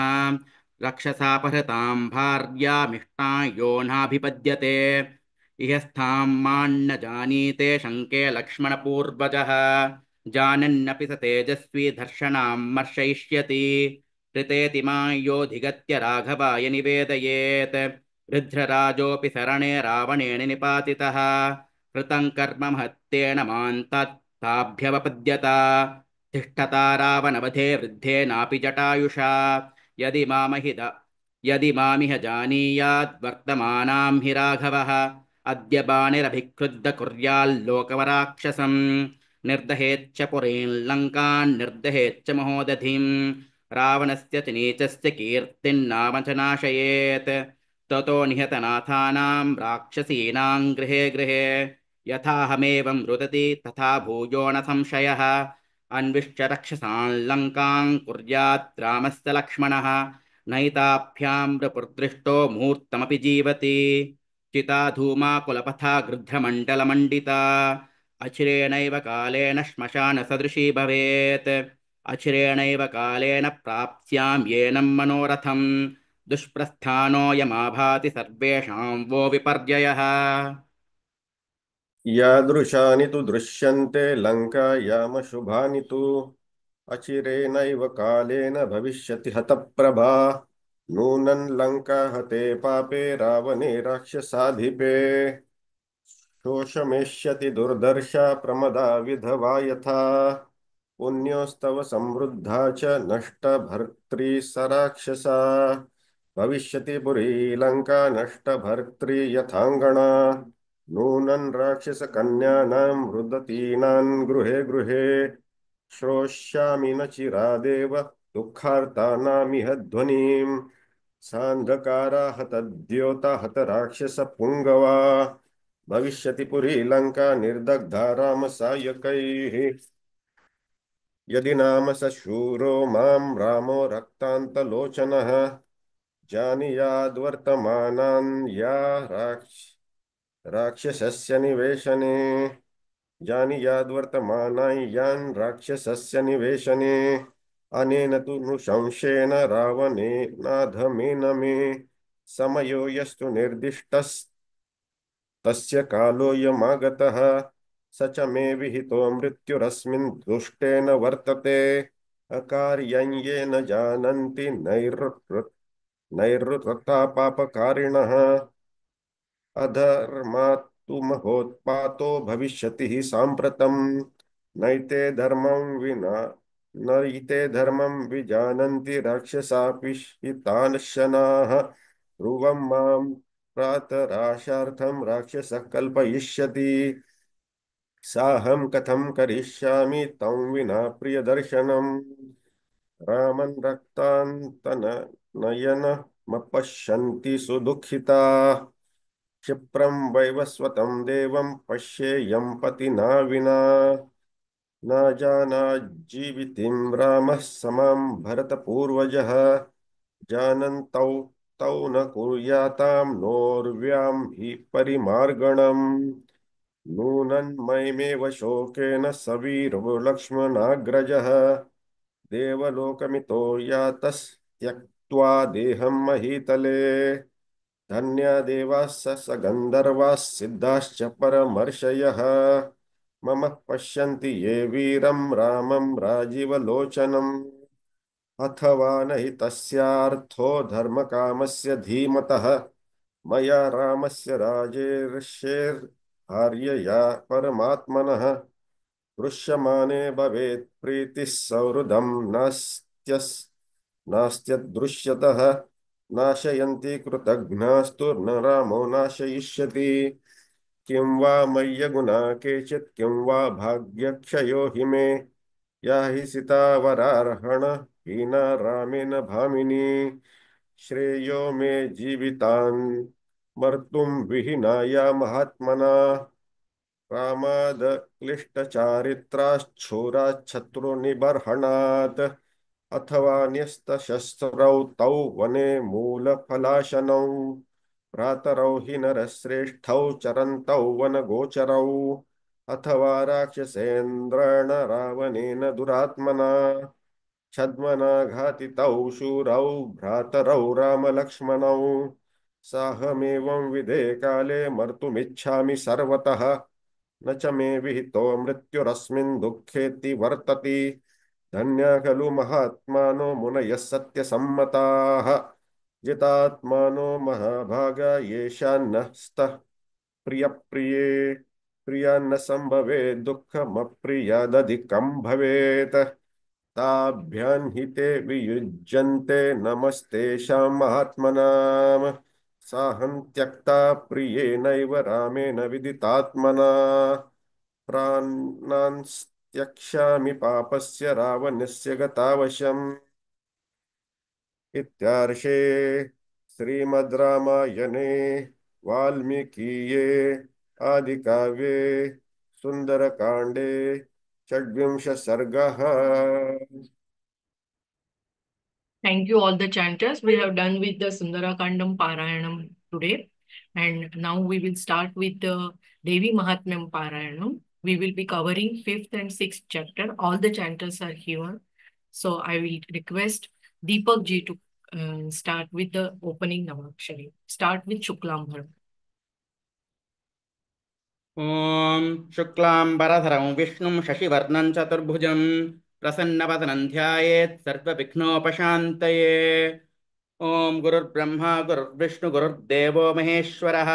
गुरुः साक्षात् परब्रह्म तस्मै श्रीगुरवे नमः। ॐ अस्य श्री नवाक्षरी महामन्त्रस्य मार्कण्डे ऋषिः जगती छन्दः श्रीचण्डिका परमेश्वरी देवता ऐं बीजं ह्रीं शक्तिः क्लीं कीलकं श्रीचण्डिका परमेश्वरी नवाक्षरी महामन्त्रप्रसादसिद्ध्यर्थे जपे विनियोगः। ह्रां अङ्गुष्ठाभ्यां नमः, ह्रीं तर्जनीभ्यां नमः, ह्रूं मध्यमाभ्यां नमः, ह्रैं अनामिकाभ्यां नमः, ह्रौं कंष्ठिकाभ्यां नमः, ह्रः करतलकरपृष्ठाभ्यां नमः, ह्रां हृदयाय नमः, ह्रीं शरसे स्वाहा, ह्रूं शिखायै वषट्, ह्रैं कवचाय हुं, ह्रौं नेत्रत्रयाय वौषट्, ह्रः अस्त्राय फट्, भूर्भुवस्रोमिति दिग्बन्धः। ध्यानं मातर्मे मधुकैटभग्निमेष प्राणापहारोद्यमे हेलानिर्मितधूम्रलोचनवधेः चण्डमुण्डार्दिनी निःशेषीकृतरक्तबीजदणुजे नित्ये निशुम्भापहे शुम्भध्वंसिनी संहराशु दुर्तन् दुर्गे नमस्तेऽम्बिके। लं पृथिव्यात्मने गन्धं कल्पयामि, हम आकाशात्मने पुष्पं कल्पयामि, यं वायुवात्मने धूपं कल्पयामि, रम अग्न्यात्मने दीपं कल्पयामि, वम अमृतात्मने अमृतं कल्पयामि, सं सर्वात्मने समस्तोपचारान् समर्पयामि। ऐं ह्रीं क्लीं अं नमः हंसः, ऐं ह्रीं क्लीं चामुण्डायै विच्चे, ऐं ह्रीं क्लीं चामुण्डायै विच्चे, ऐं ह्रीं क्लीं चामुण्डायै विच्चे, ऐं ह्रीं क्लीं चामुण्डायै विच्चे, ऐं ह्रीं क्लीं चामुण्डायै विच्चे, ऐं ह्रीं क्लीं चामुण्डायै विच्चे, ऐं ह्रीं क्लीं चामुण्डायै विच्चे, ऐं ह्रीं क्लीं चामुण्डायै विच्चे, ऐं ह्रीं क्लीं चामुण्डायै विच्चे, ऐं ह्रीं क्लीं चामुण्डायै विच्चे, ऐं ह्रीं क्लीं चामुण्डायै विच्चे, ऐं ह्रीं क्लीं चामुण्डायै विच्चे, ॐ ऐं ह्रीं क्लीं चामुण्डायै विच्चे, ॐ ऐं ह्रीं क्लीं चामुण्डायै विच्चे, ऐं ह्रीं क्लीं चामुण्डायै विच्चे, ऐं ह्रीं क्लीं चामुण्डायै विच्चे, कं ऐं ह्रीं क्लीं चामुण्डायै विच्चे, खं ऐं ह्रीं क्लीं चामुण्डायै विच्चे, गं ऐं ह्रीं क्लीं चामुण्डायै विच्चे, घं ऐं ह्रीं क्लीं चामुण्डायै विच्चे, ङं ऐं ह्रीं क्लीं चामुण्डायै विच्चे, चं ऐं ह्रीं क्लीं चामुण्डायै विच्चे, छं ऐं ह्रीं क्लीं चामुण्डायै विच्चे, जं ऐं ह्रीं क्लीं चामुण्डायै विच्चे, झं ऐं ह्रीं क्लीं चामुण्डायै विच्चे, ञं ऐं ह्रीं क्लीं चामुण्डायै विच्चे, टं ऐं ह्रीं क्लीं चामुण्डायै विच्चे, ठं ऐं ह्रीं क्लीं चामुण्डायै विच्चे, डं ऐं ह्रीं क्लीं चामुण्डायै विच्चे, ढं ऐं ह्रीं क्लीं चामुण्डायै विच्चे, णं ऐं ह्रीं क्लीं चामुण्डायै विच्चे, तं ऐं ह्रीं क्लीं चामुण्डायै विच्चे, थं ऐं ह्रीं क्लीं चामुण्डायै विच्चे, दं ऐं ह्रीं क्लीं चामुण्डायै विच्चे, थं ऐं ह्रीं क्लीं चामुण्डायै विच्चे, नं ऐं ह्रीं क्लीं चामुण्डायै विच्चे, पं ऐं ह्रीं क्लीं चामुण्डायै विच्चे, फं ऐं ह्रीं क्लीं चामुण्डायै विच्चे, बं ऐं ह्रीं क्लीं चामुण्डायै विच्चे, फं ऐं ह्रीं क्लीं चामुण्डायै विच्चे, मं ऐं ह्रीं क्लीं चामुण्डायै विच्चे, यं ऐं ह्रीं क्लीं चामुण्डायै विच्चे, रं ऐं ह्रीं क्लीं चामुण्डायै विच्चे, लं ऐं ह्रीं क्लीं चामुण्डायै विच्चे, वं ऐं ह्रीं क्लीं चामुण्डायै विच्चे, शं ऐं ह्रीं क्लीं चामुण्डायै विच्चे, क्षं ऐं ह्रीं क्लीं चामुण्डायै विच्चे, सं ऐं ह्रीं क्लीं चामुण्डायै विच्चे, हं ऐं ह्रीं क्लीं चामुण्डायै विच्चे, लं ऐं ह्रीं क्लीं चामुण्डायै विच्चे, क्षं ऐं ह्रीं क्लीं चामुण्डायै विच्चे, क्षं ऐं ह्रीं क्लीं चामुण्डायै विच्चे, लं ऐं ह्रीं क्लीं चामुण्डायै विच्चे, हं ऐं ह्रीं क्लीं चामुण्डायै विच्चे, सं ऐं ह्रीं क्लीं चामुण्डायै विच्चे, शं ऐं ह्रीं क्लीं चामुण्डायै विच्चे, क्षं ऐं ह्रीं क्लीं चामुण्डायै विच्चे, वं ऐं ह्रीं क्लीं चामुण्डायै विच्चे, लं ऐं ह्रीं क्लीं चामुण्डायै विच्चे, रं ऐं ह्रीं क्लीं चामुण्डायै विच्चे, यं ऐं ह्रीं क्लीं चामुण्डायै विच्चे, मं ऐं ह्रीं क्लीं चामुण्डायै विच्चे, फम ऐं ह्रीं क्लीं चामुण्डायै विच्चे बम ऐं ह्रीं क्लीं चामुण्डायै विच्चे फम ऐं ह्रीं क्लीं चामुण्डायै विच्चे पम ऐं ह्रीं क्लीं चामुण्डायै विच्चे नम ऐं ह्रीं क्लीं चामुण्डायै विच्चे धम ऐं ह्रीं क्लीं चामुण्डायै विच्चे दम ऐं ह्रीं क्लीं चामुण्डायै विच्चे थम ऐं ह्रीं क्लीं चामुण्डायै विच्चे तम ऐं ह्रीं क्लीं चामुण्डायै विच्चे णम ऐं ह्रीं क्लीं चामुण्डायै विच्चे ढम ऐं ह्रीं क्लीं चामुण्डायै विच्चे डम ऐं ह्रीं क्लीं चामुण्डायै विच्चे ठम ऐं ह्रीं क्लीं चामुण्डायै विच्चे टम ऐं ह्रीं क्लीं चामुण्डायै विच्चे ञम ऐं ह्रीं क्लीं चामुण्डायै विच्चे झम ऐं ह्रीं क्लीं चामुण्डायै विच्चे जम ऐं ह्रीं क्लीं चामुण्डायै विच्चे छम ऐं ह्रीं क्लीं चामुण्डायै विच्चे चम ऐं ह्रीं क्लीं चामुण्डायै विच्चे ngम ऐं ह्रीं क्लीं चामुण्डायै विच्चे घम ऐं ह्रीं क्लीं चामुण्डायै विच्चे गम ऐं ह्रीं क्लीं चामुण्डायै विच्चे खम ऐं ह्रीं क्लीं चामुण्डायै विच्चे कम ऐं ह्रीं क्लीं चामुण्डायै विच्चे अह ऐं ह्रीं क्लीं चामुण्डायै विच्चे ऐं ह्रीं क्लीं चामुण्डायै विच्चे औं ऐं ह्रीं क्लीं चामुण्डायै विच्चे ॐ ऐं ह्रीं क्लीं चामुण्डायै विच्चे ऐं ह्रीं क्लीं चामुण्डायै विच्चे ऐं ह्रीं क्लीं चामुण्डायै विच्चे लं ऐं ह्रीं क्लीं चामुण्डायै विच्चे लं ऐं ह्रीं क्लीं चामुण्डायै विच्चे रं ऐं ह्रीं क्लीं चामुण्डायै विच्चे रं ऐं ह्रीं क्लीं चामुण्डायै विच्चे ॐ ऐं ह्रीं क्लीं चामुण्डायै विच्चे ऐं ह्रीं क्लीं चामुण्डायै विच्चे ऐं ह्रीं क्लीं चामुण्डायै विच्चे ऐं ह्रीं क्लीं चामुण्डायै विच्चे ऐं ह्रीं क्लीं चामुण्डायै विच्चे ऐं ह्रीं क्लीं चामुण्डायै विच्चे अमा मिमि मुमो मृं मृं लम लम ऐं ऐं ॐ औं अं मः ऐं ह्रीं क्लीं चामुण्डायै विच्चे खं खं घं घं ngं ऐं ह्रीं क्लीं चामुण्डायै विच्चे छं छं झं झञं ऐं ह्रीं क्लीं चामुण्डायै विच्चे ठं ठं ठं ढण्णम् ऐं ह्रीं क्लीं चामुण्डायै विच्चे तं थं थं धन्नम् ऐं ह्रीं क्लीं चामुण्डायै विच्चे फं फं फं भं ऐं ह्रीं क्लीं चामुण्डायै विच्चे यं रं लम्बम् ऐं ह्रीं क्लीं चामुण्डायै विच्चे शं शं सं हं लं क्षम् ऐं ह्रीं क्लीं चामुण्डायै विच्चे अथ पञ्चमोऽध्यायः ॐ उत्तमचरित्रस्य रुद्रऋषिः महासरस्वती देवता अनुष्टुप् छन्दः भीमाशक्तिः भ्रामरी बीजम् सूर्यस्तत्त्वम् सामवेदस्वरूपम् महासरस्वती प्रीत्यर्थम् कामार्थे जपे विनियोगः ध्यानम् ॐ घण्टाशूलहलानि शङ्खमुसले चक्रम् धनुस्सायकम् हस्ताब्जैर्धदतीम् खनान्तविलसश्चीताम् सुतुल्यप्रभाम् गौरीदेहसमुद्भवान् त्रिजगतामाधारभूताम् महापुष्पामत्र सरस्वतीमनुभजे शुम्भादिदैत्यार्दिनीम् ॐ नमश्चण्डिकायै ॐ क्लीं ऋषिरुवाच पुरा शुम्भनिशुम्भाभ्यामसुराभ्याम् सचीपतेः त्रैलोक्ययज्ञभागाश्च घृता मदबलाश्रयात् तावेव सूर्यताम् तद्वधिकारम् तथैन्दवम् कौबेरमथयाम्यम् च चक्राते वरुणस्य च तावेव पवनर्धिम् च चक्रतुर्वह्नि कर्म च ततो देवा विनिर्धूता भ्रष्टराज्याः पराजिताः कृताधिकारास्त्रिदशास्ताभ्याम् सर्वे निराकृताः महासुराभ्याम् तान् देवीम् संस्मरन्त्यपराजिताः तयास्माकम् वरो दत्तो यथा वत्सु स्मृताखिलाः भवतान्नाशयिष्यामि तत्क्षणात् परमापदः इति कृत्वा मतिम् देवा हिमवन्तम् नगेश्वरम्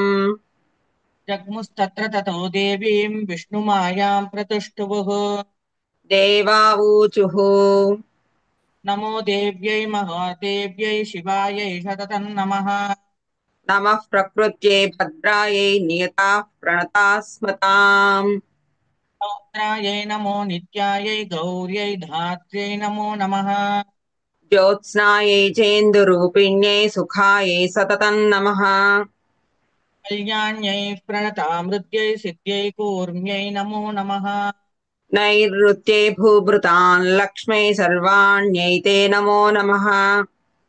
दुर्गायै दुर्गपारायै सारायै सर्वकारिण्यै ख्यात्यै तथैव कृष्णायै धूम्रायै सततम् नमः सौम्यानि रौद्रायै नतास्तस्यै नमो नमः नमो जगत्प्रतिष्ठायै देव्यै कृत्यै नमो नमः या देवी सर्वभूतेषु विष्णुमायेति शब्दिता नमस्तस्यै नमो नमः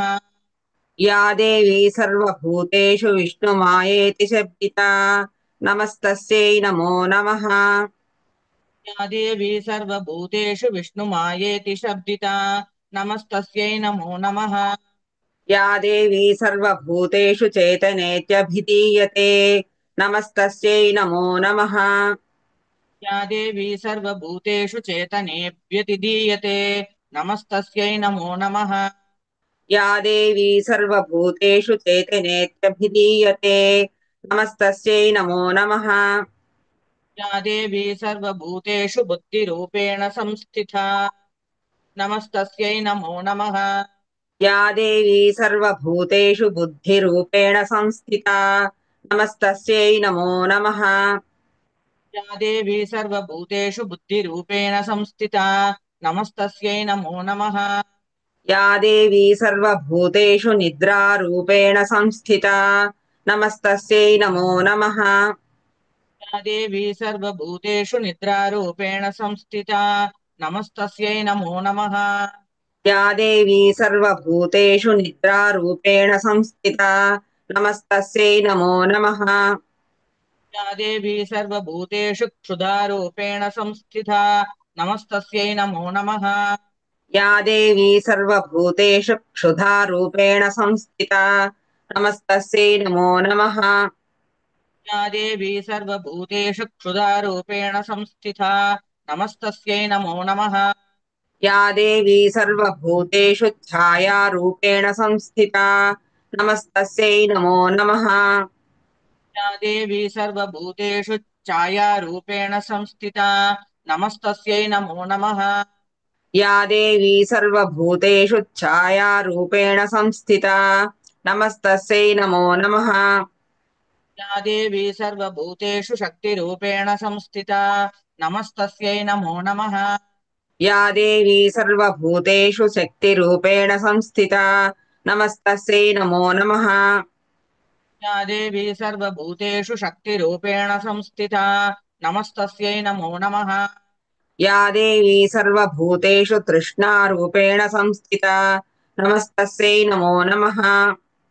या देवी सर्वभूतेषु तृष्णारूपेण संस्थिता नमस्तस्यै नमो नमः या देवी सर्वभूतेषु तृष्णारूपेण संस्थिता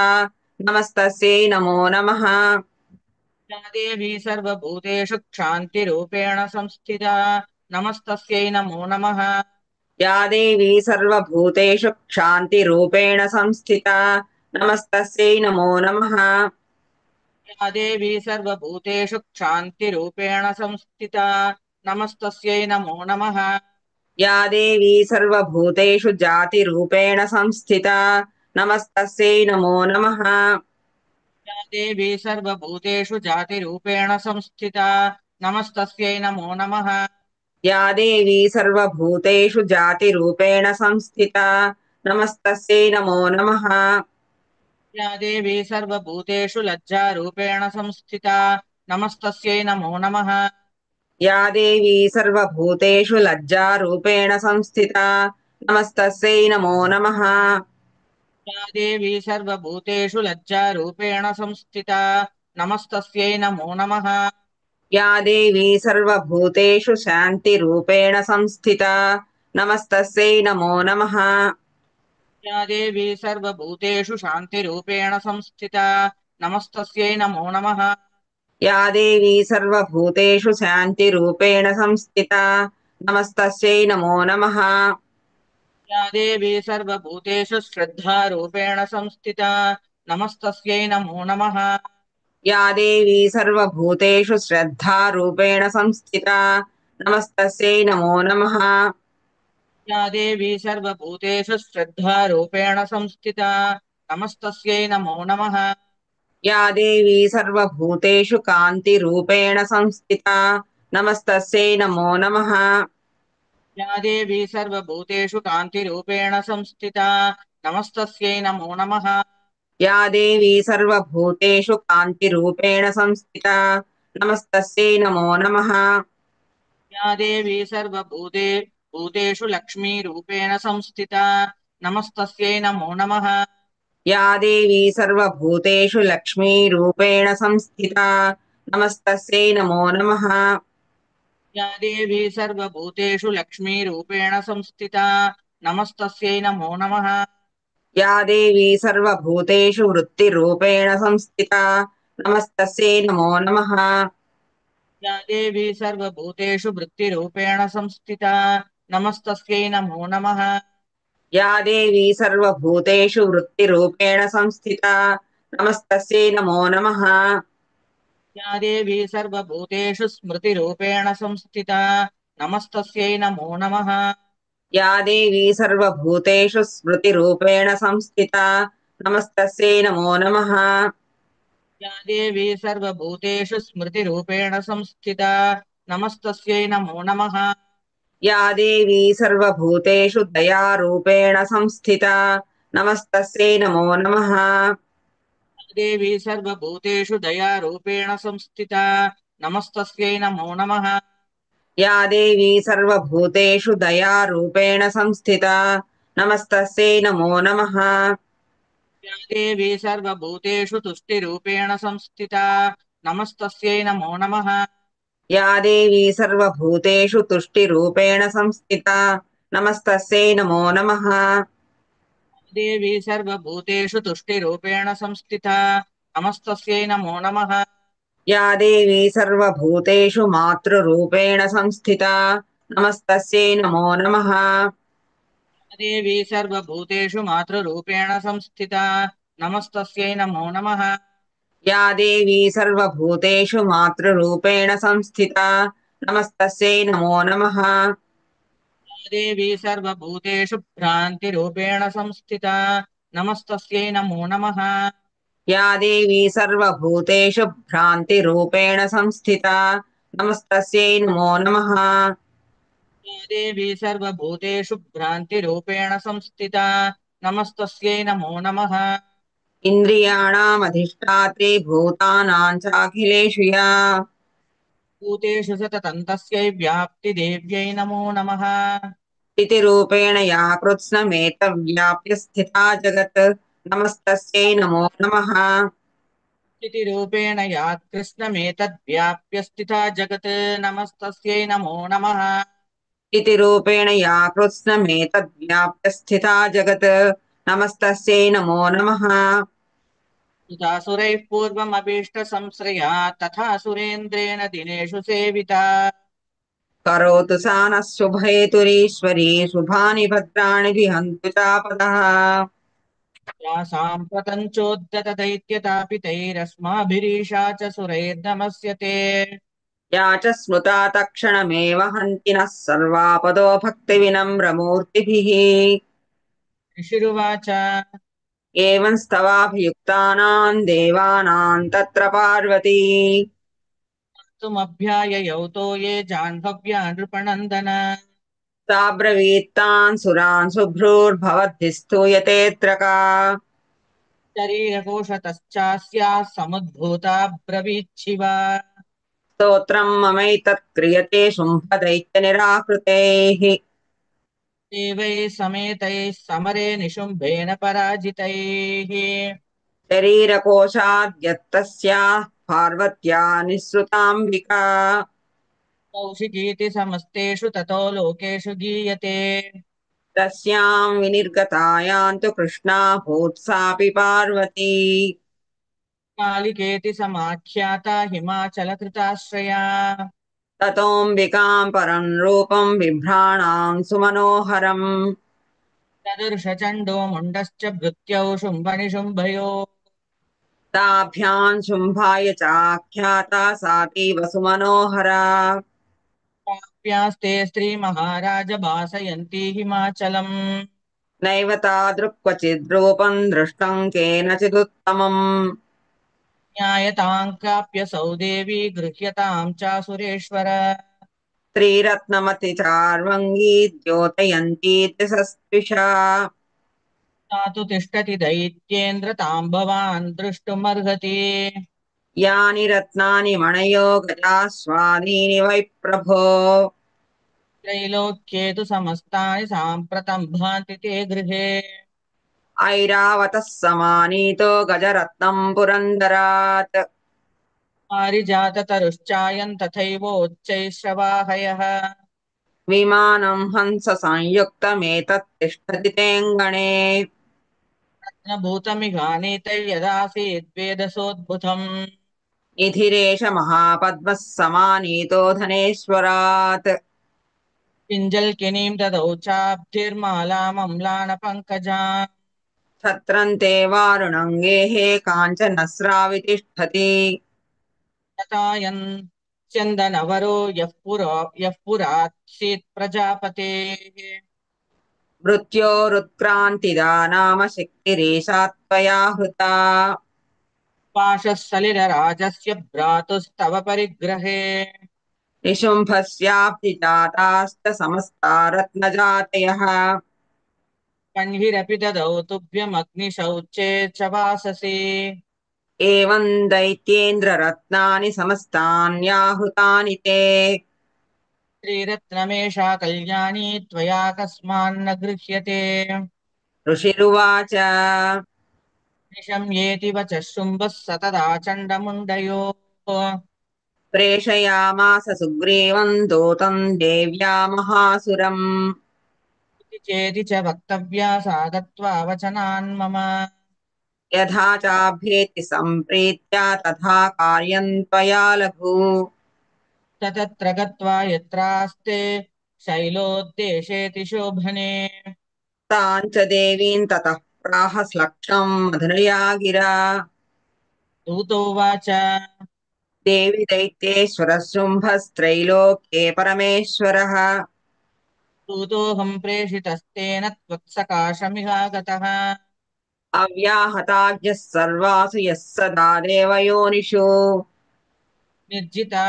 किल दैत्यारिः स यदागः शृणुष्व तत् मम त्रैलोक्यमखिलं मम देवावशानुगाः यज्ञभागानहं सर्वान् नृपास्नापि पृथक् पृथक्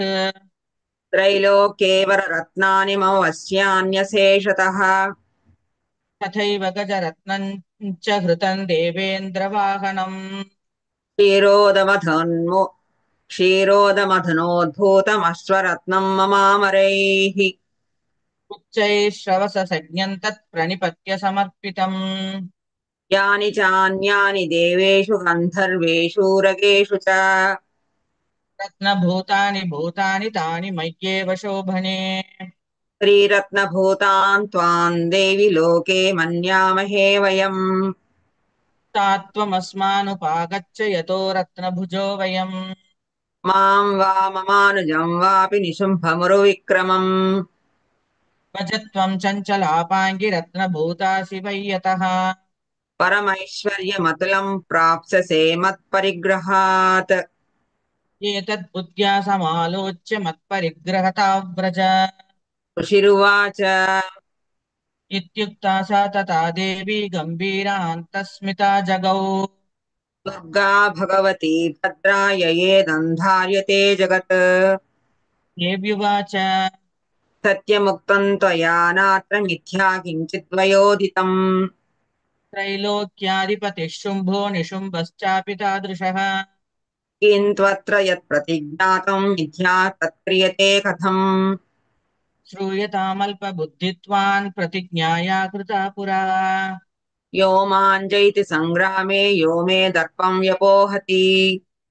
यो मे प्रतिबलो लोके समे भर्ता भविष्यति तदा गच्छतु शुम्भोऽत्र निशुम्भो वा महाबलः मां जित्वा किं चिरेणात्र पाणिं गृह्णातु मे लघु दूत उवाच अवलिप्तासि मैवं त्वं देवी ब्रूहि ममाग्रतः त्रैलोक्ये कः पुमांस्तिष्ठे त्रैलोक्ये कः पुमांस्तिष्ठेदग्रे शुम्भनिशुम्भयोः अन्येषामपि दैत्यानां सर्वे देवानवै युधि तिष्ठन्ति सम्मुखे देवि किं पुनः स्त्री त्वमेकिका इन्द्राद्याः सकला देवास्तस्थुर्येषाम् न संयुगे शुम्भादीनां कथं तेषां स्त्रीप्रयास्यसि सम्मुखम् त्वं गच्छ मयैवोक्ता पार्श्वं शुम्भनिशुम्भयोः केशाकर्षणनिर्धूतगौरवामागमिष्यसि देव्युवाच एवमेतद्बली शुम्भो निशुम्भश्चापि तादृशः किं करोमि प्रतिज्ञा मे यदनालोचिता पुरा तत्त्वं गच्छ मयोक्तं ते यदेतत्सर्वमादृतः तदा चक्ष्वासुरेन्द्राय स च युक्तं करोतु तत् ॐ ॐ श्री जगदम् अर्पणमस्तु।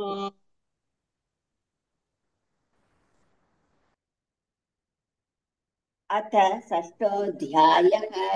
ॐ नमः चण्डिकायै ऋषिरुवाच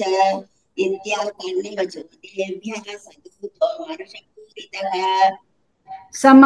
समाचष्ट समागम्य दैत्यराजाय विस्तरात् तस्य दूतस्य तत्वाक्यमाकर्ण्यासुररात्ततः सक्रोधः प्राह दैत्यानामधिपन् धूम्रलोचनम् हे धूम्रलोचनाशु त्वं स्वसैन्यपरिवारितः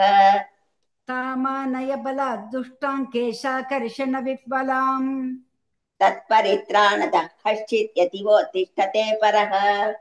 स हन्तव्यो मरो वापि यक्षो गन्धर्वहेव वा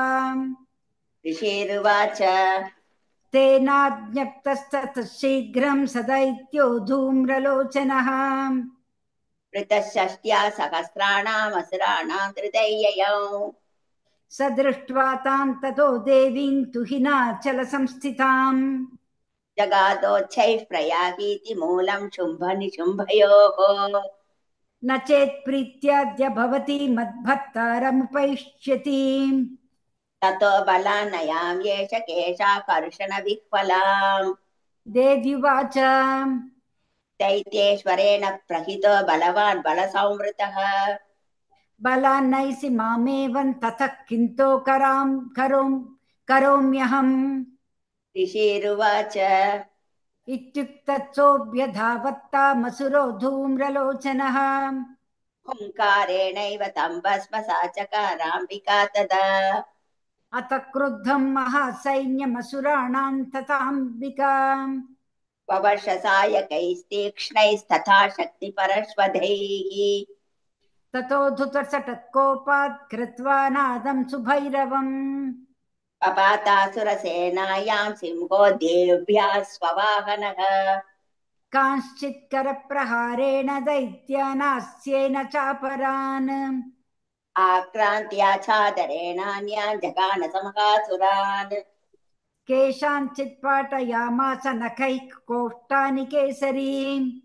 तथा तलप्रहारेण शिरांसि कृतवान् पृथक् विच्छिन्न बाहुशिरसः कृतास्तेन तथा परे अवौ चतुरुधिरं कोष्ठादन्येषां दुदकेसरः क्षणेन तद्बलं सर्वं क्षयन्नीतं महात्मना तेन केसरिणा देव्या वाहनेनाति न श्रुत्वा तमसुरं देव्या निहतं धूम्रलोचनम् बलं चक्षयितं कृत्स्नं देवी केसरिणा ततः शुकोपदैत्याधिपतिः शुम्भः प्रस्फुरिताधरः आज्ञापयामास च तौ चण्डमुण्डौ महासुरौ हे चण्ड हे मुण्ड बलैर्बहुभिः परिवारितौ तत्र गच्छत गत्वा च सा समानीयतान् लघु केशेष्वाकृष्य बद्ध्वा वा यदि वः संशयो युधि तदा शेषायुधैः सर्वैरसुरैर्विनिहन्यता तस्यां हतायां दुष्टायां सिंहे च विनिपातिते शीघ्रमागम्यता भृत्वा गृहीत्वा तामथाम्बिका ॐ श्रीजगदम्बार्पणमस्तु। अथ उत्तराङ्गजपम् आम् ऐं ह्रीं क्लीं चामुण्डाय विचे आम् ऐं ह्रीं क्लीं चामुण्डाय विचे ईं ऐं ह्रीं क्लीं चामुण्डाय विचे ईं ऐं ह्रीं क्लीं चामुण्डाय विचे Om Aim Hrim Klim Chamundaya Viche, Om Aim Hrim Klim Chamundaya Viche, Rum Aim Hrim Klim Chamundaya Viche, Rum Aim Hrim Klim Chamundaya Viche, Lum Aim Hrim Klim Chamundaya Viche, Lum Aim Hrim Klim Chamundaya Viche, Aim Aim Hrim Klim Chamundaya Viche, Aim Hrim Klim Chamundaya Viche, Om Aim Hrim Klim Chamundaya Viche, Aum Aim Hrim Klim Chamundaya Viche, Aim Hrim Klim Chamundaya Viche, Aha Aim Hrim Klim Chamundaya Viche, Come Aim Hrim Klim Chamundaya Viche, Come Aim Hrim Klim Chamundaya Viche, Gum Aim Hrim Klim Chamundaya Viche, Ngam Haim Gham Haim Hrim Klim Chamundaya Viche, Ngam Haim Hrim Klim Chamundaya Viche, Cham Haim Hrim Klim Chamundaya Viche, Cham Haim Hrim Klim Chamundaya Viche, Jam Haim Hrim Klim Chamundaya Viche, Jam Haim Hrim Klim Chamundaya Viche, Nyam Haim Hrim Klim Chamundaya Viche, Tam Haim Hrim Klim Chamundaya Viche, Tham Haim Hrim Klim Chamundaya Viche, Dham Haim Hrim Klim Chamundaya Viche, Dham Haim Hrim Klim Chamundaya Viche, Nam Haim Hrim Klim Chamundaya Viche, Tam Haim Hrim Klim Chamundaya Viche, Tham Haim Hrim Klim Chamundaya Viche, Dham Haim Hrim Klim Chamundaya Viche, Dham Haim Hrim Klim Chamundaya Viche, Nam Haim Hrim Klim Chamundaya Viche, Pam Haim Hrim Klim Chamundaya Viche, Pham Haim Hrim Klim Chamundaya Viche, Bam Haim Hrim Klim Chamundaya Viche, Bham Haim Hrim Klim Chamundaya Viche, Mam Haim Hrim Klim Chamundaya Viche, Yam Haim Hrim Klim Chamundaya Viche, Ram Haim Hrim Klim Chamundaya Viche, Lam Haim Hrim Klim Chamundaya Viche, Vam Haim Hrim Klim Chamundaya Viche, Sham Haim Hrim Klim Chamundaya Viche, Sham Haim Hrim Klim Chamundaya Viche, Sam Haim Hrim Klim Chamundaya Viche, Sham Haim Hrim Klim Chamundaya Ham Haim Hrim Klim Chamundaya Viche, Lam Haim Hrim Klim Chamundaya Viche, Sham Haim Hrim Klim Chamundaya Viche, Sham Haim Hrim Klim Chamundaya Viche, Lam Haim Hrim Klim Chamundaya Viche, Ham Haim Hrim Klim Chamundaya Viche, Sam Haim Hrim Klim Chamundaya Viche, Sham Haim Hrim Klim Chamundaya Viche, Sam Vam Haim Hrim Klim Chamundaya Viche, Lam Haim Hrim Klim Chamundaya Viche, Ram Haim Hrim Klim Chamundaya Viche, Ram Haim Yam Haim Hrim Klim Chamundaya Viche, Mam Haim Hrim Klim Chamundaya Viche, Bham Haim Hrim Klim Chamundaya Viche, Bam Haim Hrim Klim Chamundaya Viche, Pham Haim Hrim Klim Chamundaya Viche, Pam Haim Hrim Klim Chamundaya Viche, Nam Haim Hrim Klim Chamundaya Viche, Dham Haim Hrim Klim Chamundaya Viche, Dham Haim Hrim Klim Chamundaya Viche, Tham Haim Hrim Klim Chamundaya Viche, Tam Haim Hrim Klim Chamundaya Viche, Nam Haim Hrim Klim Chamundaya Viche, Tham Haim Hrim Klim Chamundaya Viche, Dham Haim Hrim Klim Chamundaya Viche, Tham Haim Hrim Klim Chamundaya Viche, Tam Haim Hrim Klim Chamundaya Viche, Nyam Haim Hrim Klim Chamundaya Viche, Jham Haim Hrim Klim Chamundaya Viche, Jam Haim Hrim Klim Chamundaya Viche, Cham Haim Hrim Klim Chamundaya Viche, Cham Haim Hrim Klim Chamundaya Viche, Ngam Haim Hrim Klim Chamundaya Viche, Gham Haim Hrim Klim Chamundaya Viche, Gham Haim Hrim Klim Chamundaya Viche, Kham Haim Hrim Klim Chamundaya Viche, Kam Haim Hrim Klim Chamundaya Viche, Aha Haim Hrim Klim Chamundaya Viche, Haim Hrim Klim Chamundaya Viche, Aum Haim Hrim Klim Chamundaya Viche, Om Haim Hrim Klim Chamundaya Viche, Aim Haim Hrim Klim Chamundaya Viche, Aim Haim Hrim Klim Chamundaya Viche, Lum Haim Hrim Klim Chamundaya Viche, Lum Haim Hrim Klim Chamundaya Viche, Rum Haim Hrim Klim Chamundaya Viche,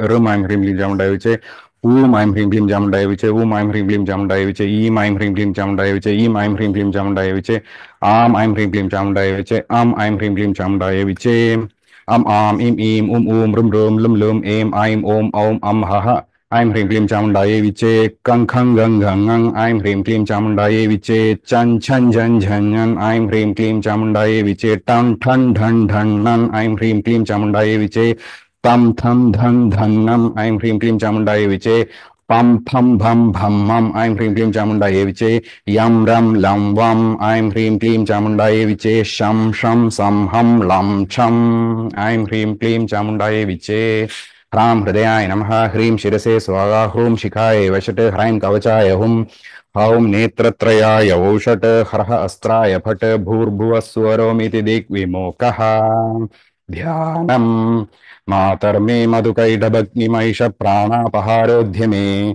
Hela Nirmita Dhumralochana Vadhe He Chanda Mundardini, Nisheshi Kritarakta Bijadanuje Nitye Nishumbha Pahe, Shumbhadhvamsini Samharasha Duridan Durge Namastembike, Lam Hridayatmane Gandham Kalpayami, Ham Akashatmane Pushpam Kalpayami, Yam Vayuvatmane Dhupam Kalpayami, Ramagnyatmane Deepam Kalpayami, Vam Amrutatmane Amrutam Kalpayami, Samsarvatmane Samastopacharans Kalpayami Samarpayami.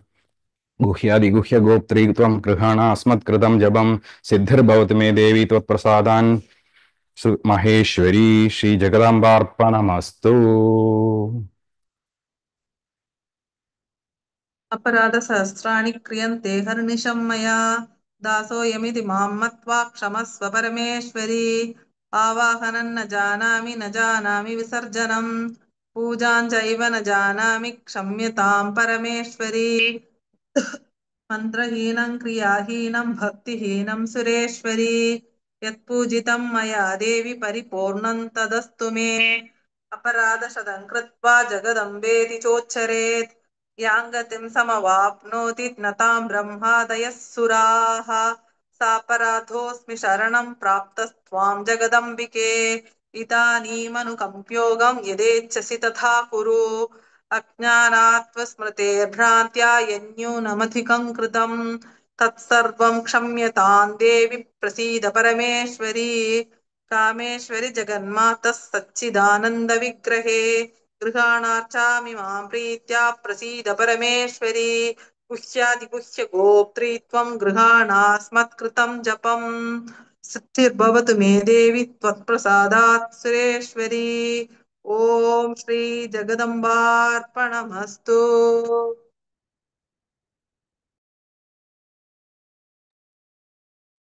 Thank you all the chanters. Thank you all for joining today's Thank you. Parayanam. We will meet tomorrow, same time, same Zoom. Namaste. Thank you so much. Thank you, Vaishali ji. Namaste. Thank you, Thank you. Dr. Thank you. Vaishali ji. Thank